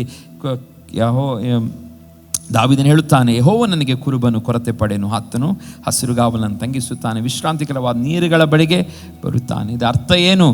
ಕುರುಬನಾಗಿ ನಮಗೆ ಆರೈಕೆ ಮಾಡುವಂಥ ದೇವರೆಂಬುದಾಗಿ ಅದು ಅರ್ಥೈಸುತ್ತದೆ. ಕೊರತೆ ಇಲ್ಲದಂಥ ಜೀವನಕ್ಕೆ ದೇವರು ನಡೆಸುತ್ತಾನೆ. ವಿಶ್ರಾಂತಿ ಮತ್ತು ಶಾಂತಿಯನ್ನು ದೇವ ನಮಗೆ ಕೊಡುತ್ತಾನೆ. ಹಸಿರುಗಾವಲು ಅದನ್ನು ತೋರಿಸ್ತದೆ, ವಿಶ್ರಾಂತಿಯನ್ನು ತೋರಿಸುವಂಥದ್ದಾಗಿದೆ. ಶಾಂತಿಯನ್ನು ನಮಗೆ ಕೊಡುತ್ತಾನೆ ಎಂಬುದಾಗಿ ಆ ವಾಕ್ಯ ನಮಗೆ ತಿಳಿಸುವಂಥದ್ದಾಗಿದೆ. ಪ್ರಿಯರೇ, ಹೌದು, ಯೆಹೋವ ನನಗೆ ಕುರುಬನಾಗಿದ್ದಾನೆ. ಆತನು ನಮ್ಮೊಂದಿಗಿರುವುದಾದರೆ, ಆತನು ಕುರುಬನಾಗಿರುವುದಾದರೆ ನಮಗೇನಿಲ್ಲ, ಆತನ ಆರೈಕೆ ಮಾಡ್ತಾನೆ, ಸಹಾಯವನ್ನು ಮಾಡುತ್ತಾನೆ, ಕೊರತೆ ಇಲ್ಲದಂಥ ಜೀವನವನ್ನು ಜೀವಿಸುವ ಹಾಗೆ ಮಾಡುತ್ತಾನೆ. ವಿಶ್ರಾಂತಿ ಮತ್ತು ಶಾಂತಿಯಲ್ಲಿ ನಮ್ಮನ್ನು ನಡೆಸುವನಾಗಿದ್ದಾನೆ. ಬಹಳ ಪ್ರಾಮುಖ್ಯ. ವಿಶ್ರಾಂತಿ ಮನುಷ್ಯನಿಗಿಲ್ಲದಿದ್ದರೆ ಅವನು ಮೆಂಟಲ್ ಆಗ್ತಾನೆ, ಹುಚ್ಚಾನಾಗ್ತಾನೆ. ಶಾಂತಿ ಇಲ್ಲದಿದ್ದರೂ ಸಹ ಆತನ ಏನಾಗ್ತಾನೆ? ತನ್ನ ಮಾನಸಿಕ ಸ್ಥಿರತೆಯನ್ನು ಕಳೆದುಕೊಳ್ತಾನೆ. ಇದು ಬಹಳ ಪ್ರಾಮುಖ್ಯ. ನಮ್ಮ ದೇವರು ನಮಗೆ ಕುರುಬನಾಗಿ ಹಸಿರುಗಾವಲು ನಡೆಸುತ್ತಾನೆ, ವಿಶ್ರಾಂತಿಕರವಾದ ನೀರುಗಳ ಬರಿಗೆ ನಡೆಸುತ್ತಾನೆ ಎಂಬುದಾಗಿ ಹೇಳುವಂಥದ್ದು ನಮಗೆ ದೇವರು ವಿಶ್ರಾಂತಿ ಮತ್ತು ಶಾಂತಿಯನ್ನು ಕೊಡುವ ದೇವರು ಎಂಬುದಾಗಿ ಅದರ ಅರ್ಥವಾಗಿದೆ. ಪ್ರಿಯರೇ, ಮತ್ತೆ ಕಡೆಯದಾಗಿ ನಾನು ಇಲ್ಲಿಗೆ ಮುಗಿಸ್ತೇನೆ ಅದು ಹೇಳಿ, ಕ್ರೈಸ್ತರೇ ಒಬ್ಬರಿಗೊಬ್ಬರು ಸಹಾಯವನ್ನು ಮಾಡಬೇಕು. ಕ್ರೈಸ್ತರಾದ ನಾವುಗಳೇ ಒಬ್ಬರಿಗೊಬ್ಬರು ಸಹಾಯವನ್ನು, ದೇವರ ಸಹಾಯಕ ದೇವರು ನಮಗೇನು ಪರಲೋಕದಿಂದ ಆಕಾಶದಿಂದ ದುಡ್ಡು ಅಥವಾ ಯಾವುದಾದ್ರು ಅಗತ್ಯ ವಸ್ತುಗಳನ್ನು ನಮಗೆ ದೇವ ನಮಗೆ ಮೇಲಿಂದ ಬೀಳಿಸೋದಿಲ್ಲ. ಈಗ ನಾವು ಏನು ಮಾಡಬೇಕು? ದೇವ ಮಕ್ಕಳಾಗಿದ್ದು, ಅದು ಸೀಕ್ರೆಟನ್ನು ನಾವು ಇತರರಿಗೇನಾಗಿರಬೇಕು? ಸಹಾಯಕರಾಗಿರಬೇಕು. ದೇವರ ಸಹಾಯ ಕಣ್ಣೆತ್ತಿ ನೋಡೋದ್ರ ಮುಖಾಂತರವೂ ಸಿಗುತ್ತದೆ, ಪ್ರಾರ್ಥಿಸೋದ್ರ ಮುಖಾಂತರ ಸಿಗುತ್ತದೆ. ಆದರೆ ಇನ್ನೊಂದು ನಾವು ಮಾಡಬೇಕಾದದ್ದು, ದೇವರು ನಮಗೆ ಕೊಟ್ಟಂಥ ಆಶೀರ್ವಾದದಲ್ಲಿ ನಾವು ಇನ್ನೊಬ್ಬರಿಗೆ ಸಹಾಯ ಮಾಡಬೇಕು. ಆ ವ್ಯಕ್ತಿಗೆ ಗೊತ್ತಿರೋದಿಲ್ಲ. ಎಷ್ಟೋ ಸಾರಿ ನಾನು ಎಷ್ಟೋ ಸಾರಿ ಇಂಥ ಅನುಭವಗಳನ್ನು ನಾನು ಅನುಭವಿಸಿದ್ದೇನೆ. ನನಗೆ ಏನು ಇಲ್ಲದಂಥ ಸಮಯದಲ್ಲಿ ದೇವರು ಸಡನ್ನಾಗಿ ಯಾರಾದರೂ ಮುಖಾಂತರವಾಗಿ ಸಹಾಯವನ್ನು ಮಾಡುವುದನ್ನು ನಾನು ಅನುಭವಿಸಿದ್ದೇನೆ. ಹಲ್ಲೆಲೂಯಾ. ಇದಕ್ಕೂ ಒಂದು ಏನಾಗ್ತದೆ, ದೇವರ ಸಹಾಯ ಎಂಬುದಾಗಿ ನಾವು ಹೇಳುವಂಥದ್ದಾಗಿದೆ. ಕ್ರೈಸ್ತರು ಆದ ನಾವುಗಳು ಒಬ್ಬರೊಬ್ಬರಿಗೆ ಸಹಾಯವನ್ನು ಮಾಡಬೇಕು. ರೋಮಾಪುರದವರಿಗೆ ಬರೆದ ಪತ್ರಿಕೆ 12ನೇ ಅಧ್ಯಾಯ 13ನೇ ವಚನ ಹೀಗೆ ಓದ್ತೇವೆ, ದೇವ ಜನರಿಗೆ ಕೊರತೆ ಬಂದಾಗ ಸಹಾಯ ಮಾಡಿರಿ. ದೇವ ಜನರಿಗೆ ಕೊರತೆ ಬಂದಾಗ ಏನು ಮಾಡಬೇಕಂತೆ? ಸಹಾಯ ಮಾಡಿರಿ. ಅತಿಥಿ ಸತ್ಕಾರವನ್ನು ಅಭ್ಯಾಸಿಸಿರಿ ಎಂಬುದಾಗಿ ರೋಮಾಪುರದವರಿಗೆ ಪೌಲನು ಹೇಳ್ತಾ ಇದ್ದಾನೆ. ಅಭ್ಯಾಸಿಸಬೇಕು. ಅತಿಥಿ ಸತ್ಕಾರವನ್ನು ಮಾಡುವಂಥದ್ದು ಅಭ್ಯಾಸಿಸಿರಿ. ನಿಜವಾದ ಪ್ರೀತಿಯನ್ನು ನಾವು ಹೇಗೆ ತೋರಿಸಲಿಕ್ಕೆ ಸಾಧ್ಯ? ಪೌಲನು ಹೇಳ್ತಾನೆ, ನಿಜವಾದ ಪ್ರೀತಿ ಹೇಗೆ ತೋರುತ್ತದೆ ಎಂದು ಪೌಲನು ಇಲ್ಲಿ ರೋಮಾಪುರದ ಸಭೆಗೆ ತಿಳಿಸಿದ್ದಾನೆ. The true love, what is the true love? ಇದೇ ಟ್ರೂ ಲವ್. ಸಭೆಯಲ್ಲಿ ನಿಜವಾದ ಪ್ರೀತಿ ಕಾಣುವಂಥದ್ದು ಹೇಗೆ? ಒಬ್ಬರು ಕೊರತೆಯಲ್ಲಿದ್ದಾಗ ಅವರಿಗೆ ಸಹಾಯವನ್ನು ಮಾಡುವಂಥದ್ದು, ಅತಿಥಿ ಸತ್ಕಾರವನ್ನು ನಾವು ಅಭ್ಯಾಸಿಸಿ ಅತಿಥಿ ಸತ್ಕಾರವನ್ನು ಮಾಡೋದು. This is what the context. ಅದು ಆ ಮಾತುಗಳನ್ನು ಹೇಳುವಂಥ ಹಿಂದಿನ ಉದ್ದೇಶ, ಅಲ್ಲಿ ಪ್ರೀತಿ ಹೇಗಿರುತ್ತದೆ ಎಂಬುದಾಗಿ ಪೌಲನು ಹೇಳ್ತಾನೆ. ಇದೇ ರೀತಿಯಾಗಿ ನೀವು ಪ್ರೀತಿಯನ್ನು ಜನರಿಗೆ ತೋರಿಸ್ಬೋದು. 9ನೇ ವಚನ ಹೀಗೆ ಓದ್ತೇವೆ, ನಿಮ್ಮ ಪ್ರೀತಿಯು ನಿಷ್ಕಪಟವಾಗಿರಲಿ, ಕೆಟ್ಟತನಕ್ಕೆ ಹೇಸಿಕೊಂಡು ಒಳ್ಳೆಯದನ್ನು ಬಿಗಿಯಾಗಿ ಹಿಡಿದುಕೊಳ್ಳಿರಿ.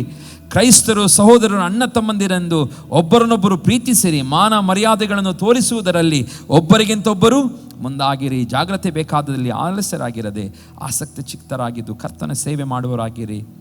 ಕ್ರೈಸ್ತರು ನಿರೀಕ್ಷಿಸುವ ಮಹಾಪದವಿಯನ್ನು ನಿರೀಕ್ಷಿಸಿ ಉಲ್ಲಾಸವುಳ್ಳವರಾಗಿರಿ. ಉಪದ್ರವದಲ್ಲಿ ಸೈರನ್ಯವುಳ್ಳವರಾಗಿರಿ. ಬೇಸರಗೊಳ್ಳದೆ ಪ್ರಾರ್ಥನೆ ಮಾಡಿರಿ. ಹಲ್ಲೆಲೂಯಾ. ನಾವು ಇವತ್ತು ಜಾಗ್ರತೆ ಬೇಕಾದಂಥ ಸಮಯದ ವಿಷಯಗಳಲ್ಲೆಲ್ಲ ನಾವೇನಾಗಿರಬೇಕು? ಜಾಗ್ರತರಾಗಿರಬೇಕು, ಆಲಸ್ಯರಾಗಿರಬಾರ್ದು. ಆಸಕ್ತಿ ಚಿತ್ತರಾಗಿದ್ದು ಕರ್ತನ ಸೇವೆಯನ್ನು ಮಾಡುವವರಾಗಿರಬೇಕು. ಇವತ್ತು ದೇವರು ನಮಗೆ ಆರೋಗ್ಯ ಕೊಟ್ಟಿದ್ದಾನೆ, ಎಲ್ಲ ಕೊಟ್ಟಿದ್ದಾನೆ. ನಾವೀಗ ಮಾಡಬೇಕಾದ ನಮ್ಮ ಆಲಸ್ಯವನ್ನು ತೆಗೆದು ಬಿಸಾಡಿ ಕರ್ತನ ಸೇವೆಯನ್ನು ಮಾಡುವವರಾಗಬೇಕು. ಇದು ನಮಗೆ ದೇವರು ಬಯಸುವಂಥದ್ದು. ಒಬ್ಬ ಪ್ರೀತಿ, ದೇವರ ಮೇಲೆ ತೋರುವಂಥ ಪ್ರೀತಿ ಇದಾಗಿದೆ. ಕರ್ತನ ಸೇವೆ ನಮ್ಮನ್ನು ನಾವೇ ತೊಡಗಿಸಿಕೊಂಡು ನಾವು ಏನು ಮಾಡುತ್ತೇವೆ ಅದು ವಿ ಆರ್ ಶೋಯಿಂಗ್ ಲವ್. ನಾವು ದೇವರನ್ನು ಏನು ಮಾಡ್ತಾ ಇದ್ದೇವೆ? ಪ್ರೀತಿಯನ್ನು ತೋರಿಸುವಂತಾಗಿದೆ. ಮತ್ತು ಇತರರಿಗೆ ಅತಿಥಿ ಸತ್ಕಾರ ಮಾಡುವಂಥದ್ದು ಯಾರಿಗೆ? ನೀನು ನಿನ್ನ ಸಹೋದರನನ್ನು ಪ್ರೀತಿಸುತ್ತಿ, ಸಹೋದರಿಯನ್ನು ಪ್ರೀತಿಸುತ್ತೆ ಎಂಬುದಾಗಿ ತೋರಿಸುವಂಥದ್ದು ಅತಿಥಿ ಸತ್ಕಾರ. ಮತ್ತು ಕೊರತೆಯಲ್ಲಿದ್ದಾಗ ಮಾಡುವಂಥ ಸಹಾಯಗಳು ಇದನ್ನು ತೋರಿಸುವಂಥದ್ದಾಗಿದೆ ಪ್ರಿಯರೇ. ಹಲ್ಲೆಲೂಯಾ. ಇವತ್ತು ಲವ್ ಟು ದ ಸ್ಟ್ರೇಂಜರ್, ನಾವಿಲ್ಲಿ ವಾಕ್ಯದಲ್ಲಿ ಅತಿಥಿ ಸತ್ಕಾರ ಎಂಬ ಆ ವರ್ಡ್ ಅದು ಫಿಲೋನಿಕ್ಸಿನಿಯಾ ಎಂಬುದಾಗಿ ವಾಕ್ಯದಲ್ಲಿ ಅದು ಗ್ರೀಕ್ ಮೂಲ ಶಬ್ದವಾಗಿದೆ. ಅದರ ಅರ್ಥ ಲವ್ ಟು ಸ್ಟ್ರೇಂಜರ್ಸ್. ನಮಗೆ ಅರಿಯದಂಥವರಿಗೂ ಸಹ ನಾವೇನು ಮಾಡಬೇಕು? ಸಹಾಯವನ್ನು ಮಾಡಬೇಕು ಎಂಬುದಾಗಿ. ನಮಗೆ ಗೊತ್ತಿಲ್ಲ, ಅವರು ಯಾರು ಪರಿಚಯವೇ ಇಲ್ಲ, ಆದರೆ ಅಂಥವರಿಗೂ ಸಹ ನಾವೇನು ಮಾಡಬೇಕು? ಸಹಾಯವನ್ನು ಮಾಡಬೇಕೆಂಬುದಾಗಿ ಈ ಪದದ ಅರ್ಥವಾಗಿದೆ. ಫಿಲೋಕ್ಸೇನಿಯಾ ಎಂಬುದಾಗಿ. ಫಿಲೋಕ್ಸೇನಿಯಾ. ಹಲ್ಲೆಲೂಯಾ. ಪ್ರಿಯ ದೇವ ಜನರೇ, ಇವತ್ತು ನಮಗೆ ದೇವರು ಮಹಾಪದವಿಯನ್ನು ಕೊಟ್ಟಿದ್ದಾನೆ. ಉಲ್ಲಾಸರಾಗಿರಬೇಕು, ಉಪದ್ರವದಲ್ಲಿ ಸೈರನ್ನುಳ್ಳವರಾಗಿ, ಬೇಸರಗೊಳ್ಳದೆ ಪ್ರಾರ್ಥನೆ ಮಾಡಬೇಕಾದರೆ, ಜಾಗ್ರತೆ ಬೇಕಾದಲ್ಲಿ ಆಲಸ್ಯರಾಗಿರದೆ ಆಸಕ್ತ ಚಿತ್ತರಾಗಿದ್ದು ಕರ್ತನ ಸೇವೆಯನ್ನು ನಾವು ಮಾಡುವವರಾಗಿರಬೇಕು. ಅದೇ ರೀತಿಯಾಗಿ ದೇವರ ಸಹಾಯವನ್ನು ನಾವು ದೇವರು ಮೇಲಿಂದ ನಮಗೆ ಕೆಳಗೆ ಬೀಳಿಸುವುದಿಲ್ಲ, ಮಳೆ ಬಂದಾಗೆ ಹಣವು ಬೀಳುವುದಿಲ್ಲ. ಆದರೆ ದೇವರು ನಮಗೆ ಕೊಟ್ಟಂಥ ರಿಸೋರ್ಸ್ಗಳಲ್ಲಿ ನಾವು ಏನು ಮಾಡಬೇಕು? ಕಷ್ಟದಲ್ಲಿರುವವರಿಗೆ ಏನು ಮಾಡಬೇಕು? ಸಹಾಯವನ್ನು ಮಾಡಬೇಕು, ಅತಿಥಿ ಸತ್ಕಾರ ಮಾಡಬೇಕು. ಕೊರತೆ ಬಂದಾಗ ಅಂಥವರನ್ನು ನಾವು ಗುರುತಿಸಿ ಅವರಿಗೆ ಸಹಾಯವನ್ನು ಮಾಡಬೇಕೆಂಬುದಾಗಿ ಪೌಲನು ನಮಗೆ ಹೇಳುವಂಥದ್ದಾಗಿದೆ. ಹಾಗಾಗಿ ತೀರ್ಥ 3:14 ಹೀಗೆ ಓದ್ತೇವೆ, ನಮ್ಮ ಜನರು ಸತ್ಕ್ರಿಯ ಹೀನರಾಗಿರದಂತೆ ನಾವು ಅವರು ಸಹೋದರಿ ಬೇಕಾದನ್ನು ಕೊಡುವವರಾಗಿ ಪರೋಪಕಾರವನ್ನು ಕಲಿತುಕೊಳ್ಳಲಿ. ಸತ್ಕ್ರಿಯೆ ಹೀನರಾಗಿರಬಾರ್ದಂತೆ, ಬದಲಾಗಿ ಸಹೋದರರಿಗೆ ಬೇಕಾದದನ್ನು ಕೊಡುವವರಾಗಿ ಪರೋಪಕಾರವನ್ನು ಕಲಿತುಕೊಳ್ಳಲಿ. ಇನ್ನೊಬ್ಬರಿಗೆ ಉಪಕಾರಗಳನ್ನು ಮಾಡಿದುದನ್ನು ಕಲಿತುಕೊಳ್ಳಲಿ ಎಂಬುದಾಗಿ ತೀತನು ಹೇಳ್ತಾನೆ. ಹಾಗಾಗಿ ನಾವು ದೇವರು ಕೆಲವೊಂದು ಸಾರಿ ಮನುಷ್ಯರನ್ನು ಉಪಯೋಗಿಸಿ ಇತರರಿಗೆ ಸಹಾಯವನ್ನು ಮಾಡ್ತಾನೆ. ಆ ಸಹಾಯವು ನಾನು ಮತ್ತು ನೀವಾಗಬೇಕು. ಹಲ್ಲೆಲೂಯಾ. ನಾನು ಮತ್ತು ನೀವು ಆ ಸಹಾಯವನ್ನು ಮಾಡುವವರಾಗಬೇಕು. ದೇವರು ಹಲ್ಲೆಲೂಯಾ ನಮಗೆ ಸಹಾಯವನ್ನು ಕೊಡುತ್ತಾನೆ. ಆ ಸಹಾಯ ಎಲ್ಲಿಂದ ಬರುತ್ತದೆ? ಒಂದು ಮನುಷ್ಯರ ಕ್ರೈಸ್ತರಾದ ನಮ್ಮ ಮುಖಾಂತರ ಯಾರಿಗೆ ಬರ್ತದೆ? ಕಷ್ಟದಲ್ಲಿರೋರಿಗೆ ಸಹಾಯ ಆಗಬೇಕು. ಅತಿಥಿ ಸತ್ಕಾರಗಳನ್ನು ಮಾಡೋದನ್ನು ಕಲಿಯೋಣ. ಹಾಲೆಲೂಯ. ನಮ್ಮ ದೇವರು ಈಸರಾಗಿದ್ದಾನೆ. ಹಾಲೆಲೂಯ. ಬೋಧಿಯೂ ಆಗಿದ್ದಾನೆ ನಮ್ಮ ದೇವರು. ಇದರ ಅರ್ಥ ಆತನು ನಮ್ಮ ಸ್ಟ್ರೆಂತ್, ಮತ್ತು ಹೆಲ್ಪರ್. ಆತನು ನಮ್ಮ ಸಹಾಯ ಮಾಡುವಂತನು. ಅದು ಗ್ರೀಕ್ ಭಾಷೆಯ ಅರ್ಥ ಬೆಂಬಲವನ್ನು ಒದಗಿಸುವ ಆತನು. ಹತಾಶೆಯ ಸಮಯದಲ್ಲಿ ಅಗತ್ಯತೆಗಳನ್ನು ಒದಗಿಸುವಂಥ ದೇವರಾಗಿದ್ದಾನೆ.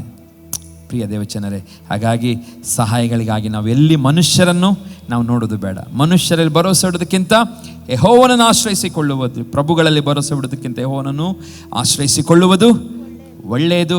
ಈ ಮಾತುಗಳು ಯಾವಾಗಲೂ ನೆನಪಿರಲಿ. ನಮ್ಮ ದೇವರು ಯಾವಾಗೂ ನಮಗೆ ಸಹಾಯವನ್ನು ಮಾಡುತ್ತಾನೆ. ಮೊದಲದಾಗಿ ಕಣ್ಣುಗಳನ್ನು ಮೇಲೆತ್ತೋಣ.